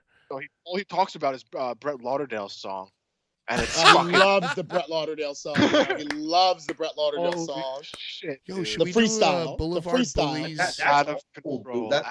How many years old is that already? At least like 10 years. It's like I 10 think years like old, 6 right? months. Yeah. No. It's old now. It was right before the Mania that got canceled. Oh, so right like in 2020. When we were all about to go to Mania, and then they were like, "No, you're not." So like 4 years ago. Brett was tweeting out, "It's just the flu." But secretly, he was trying to line his second career up and was doing rapping demos. Not for nothing. Shout out COVID wrestling, because that was like my favorite wrestling times. You know what? You would, Brian. You fucking would. Dude, you were there with me. That was like our last hurrah in wrestling. Yeah. Hey, I will say, that was like best shit, bro. For better or worse, that was one of the real appeals of ICW. Oh, the chains, yeah, that was. That they were running, that they were running a schedule regularly. No one was running regularly. Not Brett, not no one. ICW was. Back in the chains. So yeah, it was a great time. The deathmatch drive-in. GCW, I remember they did that 4th of July shit because the backyard because Black and Homicide and Nick Gage all showed up at ICW the same night, and it was also that was the night I threw in my chair and almost got my thumb poked out by Eddie Kingston. Your eye poked out by Eddie Kingston's thumb. Yeah. Yeah. Oh, that's right. Gage had the confrontation with New Jack where he rode up on the fucking scooter. No. New Jack was the circus. Gage wrestled John Wayne Murdoch. Gage just came out at the end of the night and just wrestled John Wayne Murdoch at the very end. You don't remember that? This was at the fucking I'm a grown man. The July I'm a grown man. July 4th, right? The July 4th. Yeah, that was him yelling at Brian. So we got 2 Gage matches in ICW history. Because the only other one before the chains, he wrestled fucking. I'm talking about No Holds Barred. Okay, no holds barred. Okay. Yeah. Fair. One is him and Tessa, all right? That's it. And then him and Murdoch. Yeah. And Danny, it wasn't even a planned match. Danny, I guarantee you, Danny already smelt the rat that Gage was about to be exclusive. Brett was not going to let Gage just do what he wanted. So he was just like, hey. And that was when Gage was looking good, too. That was when Gage was looking good. That was such. And Sandman Did I announce a winner? Or was it just like, I think Gage won. I can't remember. I was fucking smashed. Oh, boy. Definitely on a few psychedelic drugs. And I don't remember who won, but I have some very funny videos from that night. Please never show them to me. Yeah. You're an OG. You're an OG bully. No, I'm actually a newer bully. He's sprinkling the acid and poisoning fans along the way. Yeah, that's what I mean. Poisoning others. Yeah, I if anybody. Little fairy boy, little acid fairy boy, just throwing, sprinkling tabs, little mouths. Like Mary Poppins. Me and Larry are just like Mary Poppins. Yo, I'm gonna say something controversial about this Masha Slamovich win. Do it. Whew, oh my God, it's just my personal opinion, but I think she's a great wrestler. I think it was a good decision. I think it's time to move on and get like some young blood in there. I don't have any issues. The one issue that I had. And feel free to disagree. I did not like that Akira came out and met her on the entranceway and did the lover's embrace, but like it was like a weird. Well, to be fair, I'm sorry to cut you off. Yeah, yeah, it was like kind of like a little sleeper hold. Like, check out my girl. It wasn't like a mutual. It was just wound up being weird, And I feel like, hey, you know what? The next day, I would love to see some backstage photos of you guys like hugging about it. But like to like in the end moment, to come out, I don't know. Am I fucked up? Am I wrong? Did he interfere in the match or something? Or yes, Brian. Yes, Brian. I think to be fair, also to your point, that it's kind of setting up a moment where they fight each other. Oh, that would be great. Should have done it right then and there. Well, no, but I think that it's long storytelling, long-term storytelling. Oh, geez, modern wrestling. Them having the whole relationship and building it. Right? Milk it. Milk the fucking shit out of it. That would be an amazing moment when Akira like kicks her in the face or something. Okay, you're right. You know what? I apologize. I have a tiny brain, and I just thought that it was like kind of like a little stepping on of the moment. But you know what? I didn't realize, Brian, you're right. Long-term storytelling. Yes, Larry. Let's compare and contrast. Brian, we watched No Holds Barred on Friday night, and Akira, after losing to Tremont, like screamed into the camera and said, I'm not taking it anymore. The Death Samurai is dead, and I will kill anybody who comes after me. Akira is not taking no shit. And then he left, So we got Akira hugging Masha, and we think long term, that'll lead to a match. How long before Akira gets the boot from ICW? Because or do you think he's gonna get to play both places? A little shorter. Masha did wrestle. I'm sorry too. Were you gonna say? No, I'm sorry, Brian. Well, Masha did wrestle ICW as well inside the chains. You announced that was what was that? Yeah. She's been in the pit and the chains. Pit and chains. Yeah, she fought Kimberly in the pit. That's why that wasn't too long ago. Yeah, that was Boardwalk Buds, the cannabis festival. Yeah. So they're letting her. They were letting her, and that's while she was in GCW as well too. Oh, you're right. She did do the chains. She did the chains in Newark. Right. Because her and Homicide were at a House of Glory show. Yes. And we had to stall and wait for them both to arrive to do their matches. Yep. And that wasn't that long ago. No. That was this year. Mm-hmm. That was the last last year. 2022, right. Yeah. Sean, what are you thinking? Am I bugging? Am I making a thing out of a non-thing? Am I the only one who it bothered a little bit? No, so this actually goes back to when Masha won the #1 contendership for the GCW World Title. Akira came out very awkwardly to the ring. I heard all about this. Yes. I forgot who it was that she was in the ring with last. But anybody in the chat, if you remember, please bring it up. So Akira comes in the ring. It's very awkward. Very, very awkward. It looked like it wasn't meant to be. It's like he's a shadow running behind her. And it's like, hey, my shadow's here. We don't need you. You're okay. They're intertwining real life with fucking you could go. Yeah. And it's like, I kind of feel the same way you do, Pat. It's like, at some point, we're going to have to separate the two. Because it's like, it doesn't look cool. And it's not making Akira look like the deathmatch samurai. That's why he said the deathmatch samurai's dead. Oh, it's dead. That's what he said at ICW. He said the Death Samurai is dead. He cut a whole heel promo, Sean. I thought he was going to call himself by his real name. I thought he was going to be like, from now on, I'm Alex, whatever. Well, he said the Death Samurai is dead and didn't say what his new name is. There we go. It was Blake Christian. Blake Christian and Masha were the last ones in the ring for that battle royal. So then Blake Christian continues the onslaught on her, and in comes. He came out. That's funny that because he came out during the Toronto shit. He came out during the her versus Mike Bailey. Yeah.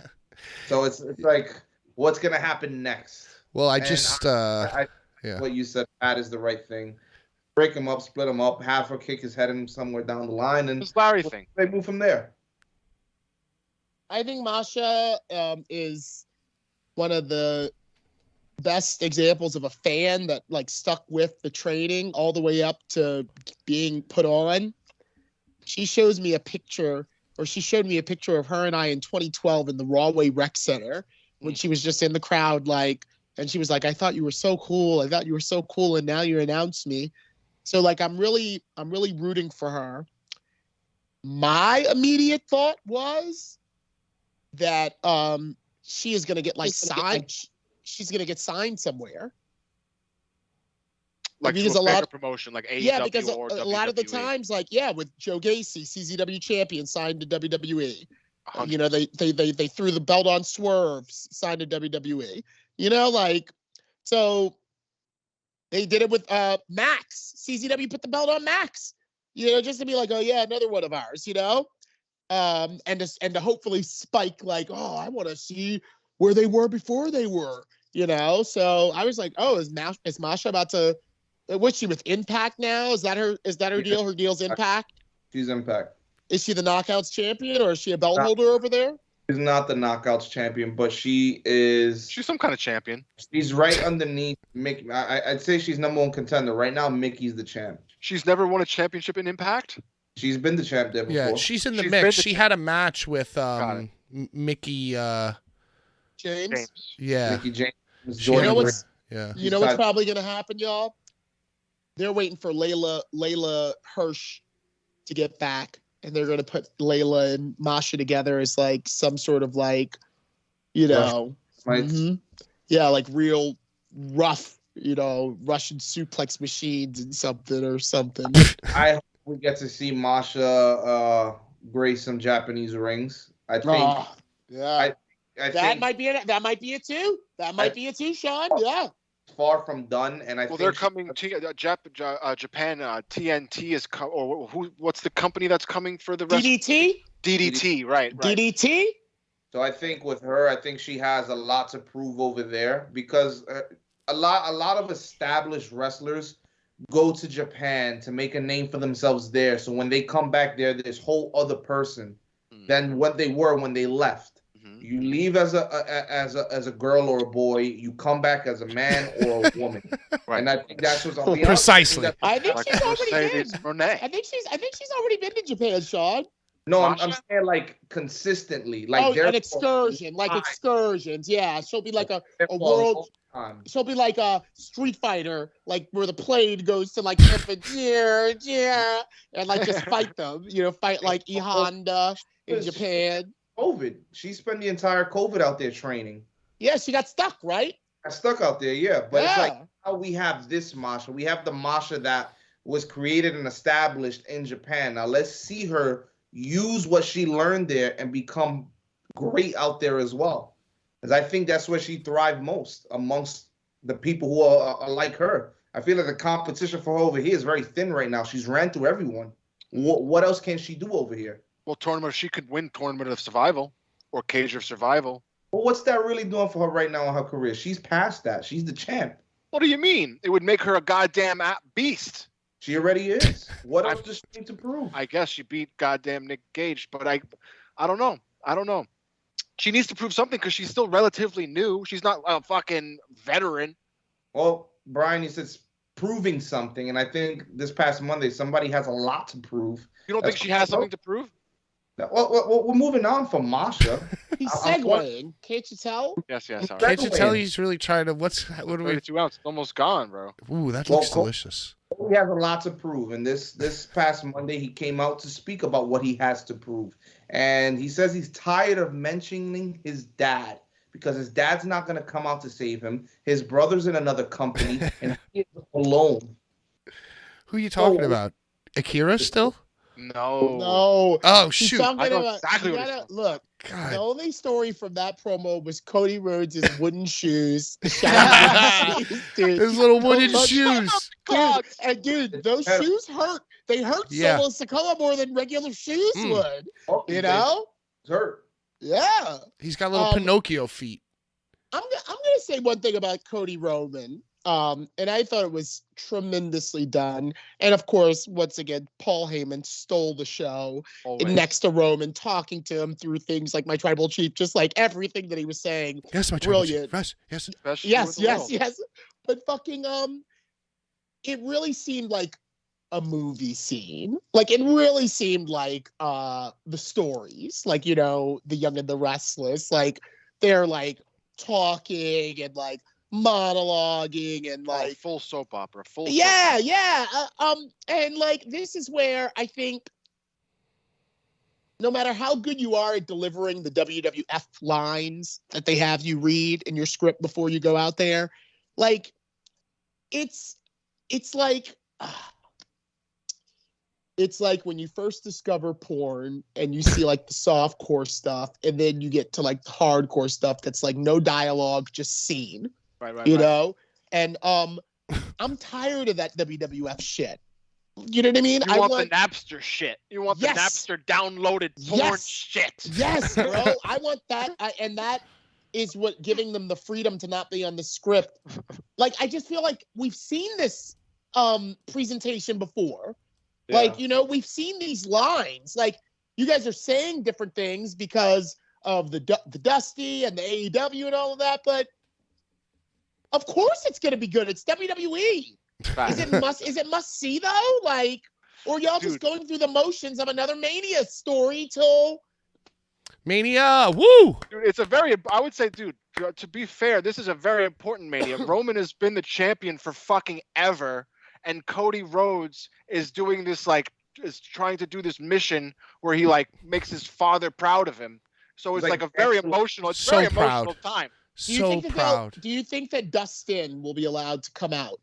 I think he'll be there. I think he'll be there. But he can't come out. Maybe he'll come out. That would be insane. If when he wins, you mean? Like, imagine if they made him come out but only as Gold Dust. No, I think he'll come out as his normal self, and he'll grab full garb, full robe and everything, and Marlena like wig, long hair. Now, I remember you said that you think Roman is going to win. Right now, do you think Roman wins and the storyline moving forward is the imploding bloodline that still hasn't imploded, but it's almost there? Do you think that's where we're going slowly but surely? Because I don't think Roman is losing either. So, but do Sammy and Kevin win? That's a whole nother story. But it's like the whole bloodline story. I think if in the event that they do implode, I think they'd have to lose those tag straps, Brian. That is correct. But I think the bigger picture right now is what's happening with Paul Heyman, who's steering the ship, Roman Reigns, who's the captain with the telescope looking, and then you have someone like Solo Sikoa, who's managing the bowels and making sure you have no pirates. I love this imagery. The hell? It's like Pocahontas. It's like some Pocahontas shit. This is great. You're thinking about the wooden shoes. That's why. This is real shit. Think about it. They're on a ship. I feel you. There's so many people out there that want the gold that they have. And there's so many storms that you can blow through. And there's so many times you can set those sails and get to that island. Oh, wow. Okay. When is it going to implode? Well, I think that, absolutely, Sean. And people have even broken down when Jay turned on Sammy real quick. And like have said like, oh, if you look, he hugged him and whispered something to him. Right. Well, I know. Sorry. No, it's okay. Jesus Christ. It's okay. Go ahead, Brian. Brian, what is it? What's so important? Well, Jay also says that Sammy's the one that turned his back on the bloodline. To be fair to Jimmy, believes in his mind that Sammy turned his back. Huh. To be fair. He calls Sammy the traitor. Well, this is Sammy's all the traitor of bloodline. This is all sowing the seeds for an implosion, an incoming implosion, and we're just gonna have to sit back and watch as all the shrapnel flies all over the place and how it comes out. Now, look, we only got a little bit of time left. We got to give AEW some love. MJF, the Rebar Mitzvah. Yeah, we got to give brother, my tribesman. Brian, what at this Rebar Mitzvah? Talk to us. Have you ever had a Rebar Mitzvah, Brian? I never had a bar mitzvah when I was 13 because I dropped out of Hebrew school. Oh, jeez. But I got one when I was at my friend's wedding by a rabbi. So I'm a bar mitzvah Jew. I've gotten my bar mitzvah. But so did MJF, or he attempted to. He got but he got interrupted. But you're only allowed to interrupted by a bunch of people who were like, "I'm going to be the champion." No, I'm going to be the champion. Did Darby Allin? Did you see the super cut of Darby Allin breathing? I found this on Twitter. It's posted on our Instagram. It's Darby Allin taking enormous breaths in between words. It's all I could focus on the whole entire time he was speaking. And somebody edited out all the actual words, and it's just his deep, deep breaths. So, you can only get a rebar mitzvah, apparently, when you're 83 years old. That's apparently a thing. But MJF, he did it, and he came out with women and his fancy, shiny suit. And yarmulke. And his yarmulke and his sunglasses. Yeah. It was like lightning bolts, gold lightning bolts going down the suit, right? Right. And what do you call that? Hammer and tooth. Tooth and hammer. No, I thought it was houndstooth. Houndstooth. I thought it was that, but I don't think it was. I think it was some other design. Well, he went all in on the bar mitzvah. He had local, Winnipegian, the Jewish community there present. He had a rabbi doing ceremonies to him in the back. The people who came out and carried the chair were apparently members of the Jewish congregation in Winnipeg. They raised him in the chair. And then rudely, Sammy Guevara interrupted, followed by Jungle Boy, followed by the very breathy, the very twinky Darby Allin. Wow, so this is just a twink orgy. Yes. It was very twinky. The four pillars. Four pillars. Is that? Are they the four pillars? Yes, they're apparently the four pillars of AEW. Oh wow! Okay. Yeah, and they all made a case. Yeah, I would say that is a little alarming that they're the four pillars. Would you all say that it's going to be a fatal four-way, or will it be like a triple threat to be a #1 contender? Well, before anybody jumps on that, I want to say one thing. MJF has been going back and forth with one Britt Baker on Twitter. Mm-hmm. She reminded him not to forget about the other pillars, her being one of them. Now, is she speaking up for her man, Adam Cole? Because I think a lot of women in wrestling have been speaking up for their men lately. So is she holding the nuts of one Adam Cole and going to lead him into a match with MJF? Or is she going to throw him in there and you become the log that holds up the ring? Oh, the log, eh? Hey, yeah, I like that. Hey. I was actually thinking about this, not to take a left turn, but just a real quick side note. The fucking Page Outsiders thing, I think, is floundering. I think it's bullshit. And I said to myself the other day, I said, Self, you know what they need? They need another turn. They need another one real quick. They already had the Ruby turn, and it's like, oh, that's supposed to be it? But nah, you need like a Brit turn.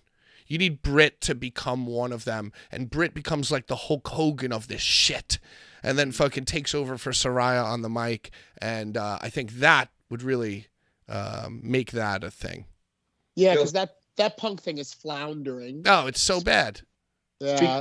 Friday, did you guys see that she was fined for flipping the bird to the fans and speaking? She said twat. Speaking derogatory comments. Brian, raise your hand, please, Brian. Dude, it's goddamn bullshit, honestly, because fucking Rey Mysterio's allowed to curse in his language and nobody knows, so it's okay.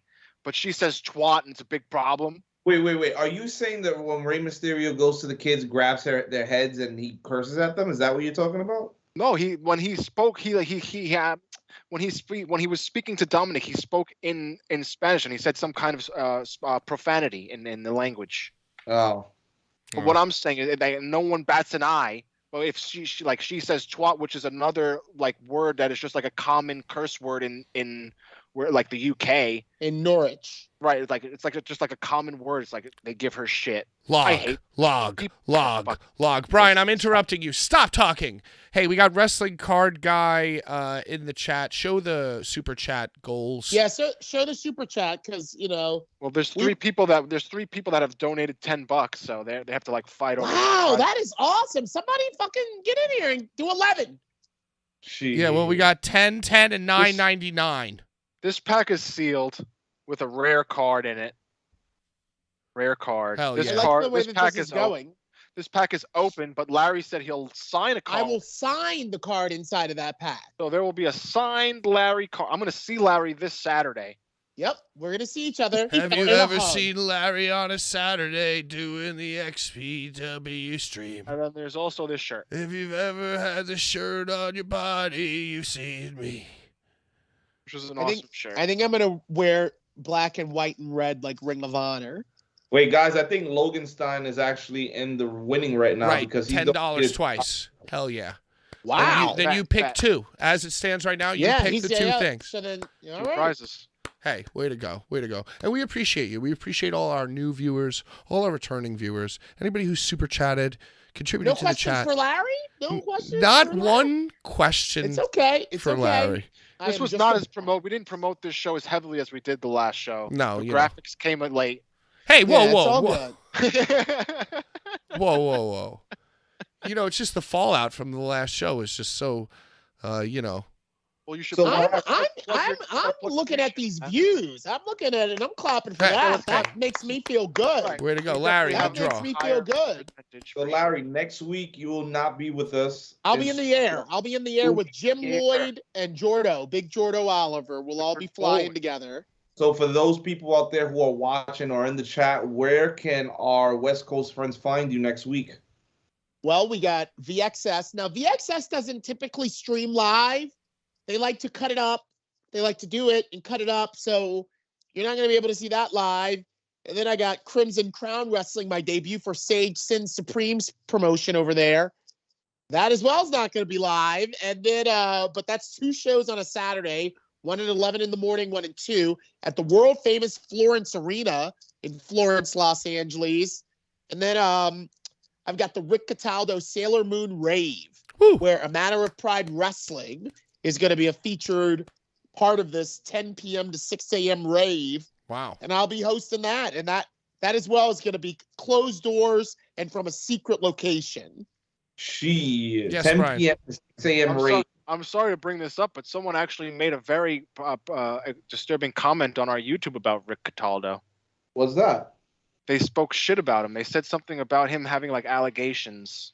He definitely was Me Too'd or spoken out against before it was even a thing. Word. So it was just allegations that were yeah, I mean there's no like, not guilty. I'm sorry to mention like in the name of like a Rude Boy Riley, there was nothing like that. You understand what I'm saying? Like there was nothing like I dare say nothing like Chris Levin's situation that came out where you saw like people giving testimony. I don't know. I don't want to talk about that, but I'm sorry. There's a lot of controversy surrounding a lot of people in the industry. Roberto Black is one of them. Rick Cataldo is another. Boy, yes, I understand. So I am doing the Sailor Moon Rave because I'm out there.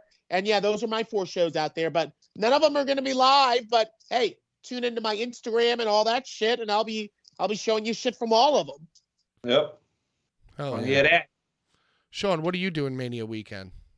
Mania weekend, we have Nick Gage's signing with PWJ cards. So if you guys, that's huge. Yeah, man, that's really Nick big. Gage does not do things. No, okay, so like we're speaking for us. Like I know that we're really excited for it. We're proud. So I think that's one thing I really have my mind on is making sure that that goes swiftly and well and professionally. Hey! Hey! Yeah, Look man. at this comment. You know, I'm gonna hit up, man. I wonder how Sawyer Rex. Oh my God! Wait, what's happening? What's happening, Sean? I'm sorry.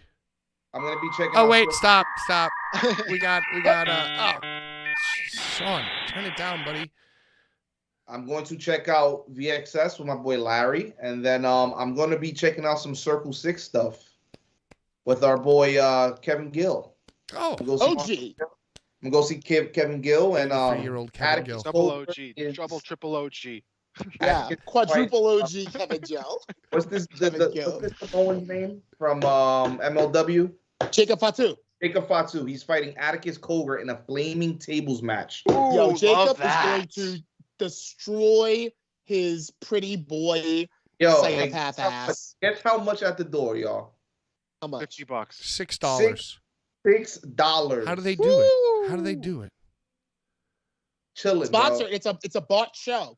They pay the wrestlers a hot It's dog a- and a handshake. It's a bought show. The show, they probably paid the promoter to do the show. So the promoter says to him, well, the budget for the wrestlers is this. And the wrestlers all get paid up front, Wow. Yep. as opposed to like merch money, fucking door money. That's incredible, really. Good shout out. Yeah. Hey, shout out to Bullies them. take LA, guys. Bullies take LA. And Wow. XPW this weekend on Saturday. That's right. My first XPW show. Larry's first Here XPW comes show. revenge. Here it fucking comes. Now, brother. Larry, give us some inside baseball here. Do you have an outfit all planned out? You said you were going to wear black, No red. clue. I haven't thought of anything, but I was thinking that since the ad has me in black, gold, and Yeah, do splashes of red, I should just like do the ad. Yeah, You should do appear as people were expecting you to appear. Exactly. Like they're like, oh, this guy's gonna be there. I want to see him. If I come out not looking Yeah, like fuck that, yeah, they fuck might be yeah. like, yo, are you the guy? He is Yeah. the guy. You are the motherfucking guy. Hey, Larry, you're the guy, and you are responsible for a huge amount of viewers coming in to see what you have to What say. was that last super chat? What was that last super Oh, chat? I love this. 11 You ready bucks. for this? Appreciate you guys. Hope you all find happiness. Hope you all find what you're Wow. looking for out there. Was it from Cass? No, it was from 41 down. Listen. Cheers to 41 down, brother. Yeah. Thank you for that fortune cookie of a super chat. So now we're going to go like this. 41 down. Cheers, Tom. You pick one thing out of the three. And then Logan Stein, you get the whatever the fuck's left over. Although, I mean, yeah, we say highest super chat, not highest total amount. Because I don't want to have to tabulate the highest amount. No, So it's well, the highest total amount would be the winner. Logan's Right. would be Loganstein because He gets to pick. He gets first pickings. he gave 2 super chats in the amount of $10. That's $20. The $11 runner up, right? Right. Isn't that be how it would work? That's what I would say. wow, okay. And then so I Urka, guess- Urka was the third contributor. All right, Brian, right? You're in charge of this. You are Yeah, you're officially in charge of this, Brian. Get us out of it. Yeah, All right, Brian. I think that's fair. I would say that's fair. 41 down is in second place with $11. Well, Uh, Brian, but last week we just did the highest. That was last week. Oh, That was okay. last week. But even still, the highest super chat is $20 because he did $10 twice. So that's $20 for the same guy. All right. Well, you know 20 what? bucks. We're gonna work it out. They both are graciously saying, "I'll take whatever." And you know what? Thank you. He's a gracious. Yeah, they gracious both were man. like, yeah, they're great. Thanks yeah. for being 41 down gracious. wasn't even Yeah, bothered thank by you. our interruptions. Oh, we got a new subscriber as well, Nick J. I love that. Hi, thank Nick. you. J. Yeah, look at that. I Look wish at we got Larry. more of those. Look at Larry. Larry, Look do at it. Larry. Yeah, bro. You know, Got the Larry dong really- going up. I love the dongs. I thought Yeah. Yeah, we're getting all this shit because we give a 10 bell. We give a proper 10 bell salute to SPO, to Sean Fuck yeah. Patrick O'Brien. Hell okay? yeah. Hell yeah. Fuck Happy yeah. to do it. Happy Yeah. to do Shout it. out Vincent Luco, which is another person who passed away, which is a different member of a different scene, the music scene. He's another friend of mine just that happened to pass away for fucking crazy reasons. I remember you mentioning that. Yeah. Just a friend, just mentioning names of people who have passed. Uh, Shout out death. did Brian beyond find his egos. TNT versus GCW card set? I did. Let's not talk about it because my fiance is in the next room. Wow. Collecting with Caleb did a chat but too. I did. All right. I did. Our good friend Tony O sold me that pack. Hey, shout out. Shout out, Tony. Shout out. Shout out Tony O. And then shout out to Larry, who brings out the best in all of us. Yeah, Pat, are you steering the ship home? We're steering it home. I just want to say one more thing. Say it. I am now fully invested in making WWE 2K video game content. So I see Sean's playing his WCW Thunder. Nitro. Revenge? What is it? What even is that? So stay tuned to the channel. But if you... We're fucking demonetized because Sean's doing that right now. Yeah, well, also you quoted Soraya and said twat like 1,000 times, Brian. We're not allowed to say twat. Well, now you said it. Well, Brian, I was just quoting you. That's okay. Oh, I can't quote somebody else. No, that's bad. You can't do that. Yeah, he didn't say it himself, though. No, I think duly noted. Now I know to raise my hand and not say twat. No, okay, listen. I think that we learned a lot from the hand-raising episode today. I think this was a good show. I think it was a solid show, a solid follow-up, a solid part 2. Brian, should we do a rebar mitzvah? Raise your hand, damn it. Oh, sorry. Jeez. Never stop interrupting. Oh,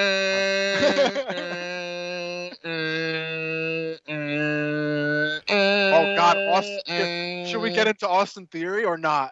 Let's not. Well, you know what I'm going to bring up. You know what I'm going to bring up. Does Pat even know about that? No, what happened? Probably not. It's not his cup of tea. Can I just say it really quick? Austin Theory got outed. Like, there's videos of him, like, finger popping his little butthole. No. Yeah. What, did he send to The Rock? He sent it to The Rock all sexy. Wait. What? Yeah, he sent them to The Rock, allegedly. It's on porn. If you go to Pornhub.com and search Austin Theory, his little butt will pop up, and it's gonna be there. Huh. He violated that man, bro. Well, he violated himself. I mean, yeah, and in the end, it's his own fault for sending it to the person that he should not have trusted. Who was it? He trusted. I don't know. It was The Rock, probably. It might have been The Rock. That's who I think it was. Why do all the guys do that? Send pictures of their fingering their butthole to The Rock? I don't know. They're like Stuart from Mad TV. Look what I can do. I mean, it's really fucked up because it's like out of the performer's control because like he didn't post it, but he shouldn't have sent that to somebody if you're trying to be the face of $1 billion company. Yeah, that's why I didn't really like having almost 96 viewers last week because I didn't want my butthole pictures out there. As long as we stay under 100, I feel like while we're on the subject of controversial shit, let's give a little steam to Davey Richards self-canceling himself. He self-canceled himself. Yeah, he said, I am canceling myself effective immediately. Oh, hey. Good day. Confession. Yeah. He's like a confession. He confessioned. He said, all of the images of my wife with the black eye are from us training in BJJ or MMA or something. And this is totally fabricated, but I know that I cannot win. It was like, in today's climate, I cannot win. So I'm self-canceling immediately. I'll finish this weekend, and thank y'all. Nice. A nice, beautiful life of solitude, a simpler life. Yeah, he doesn't have to get old before us because Davey was starting to get old. So I think that's my final thoughts. I think that's going to be so bad. This fucking thing is gone. That's going to be my final thoughts of the episode. I think that what we've learned this week is that life is very precious, and you got to like live each moment as if it's your last and appreciate the time you have. And, also don't finger your butt on camera. I think that's important too. I think also, yes, Brian. To our enemies, die slow. Yeah, of course, Brian. Of course, that's where I was going with the whole thing.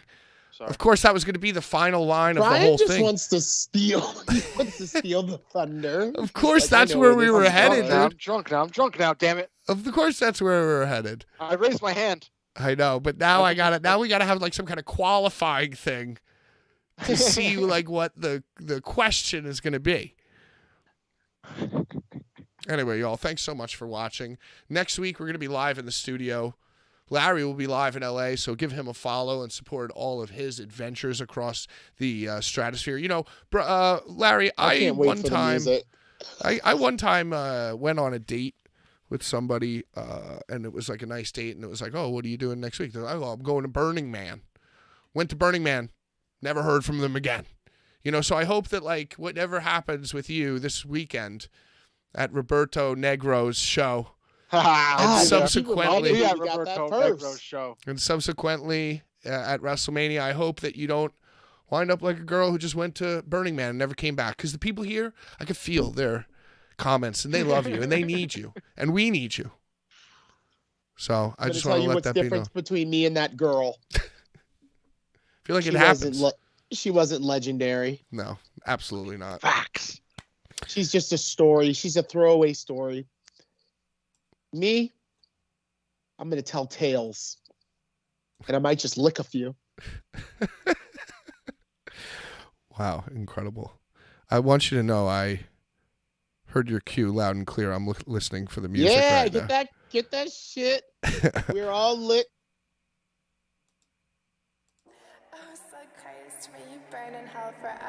Anyway, until next time, everybody, thank you for the super chats. Thank you for everything. We are the Blvd Bullies. Take care of yourselves and each other.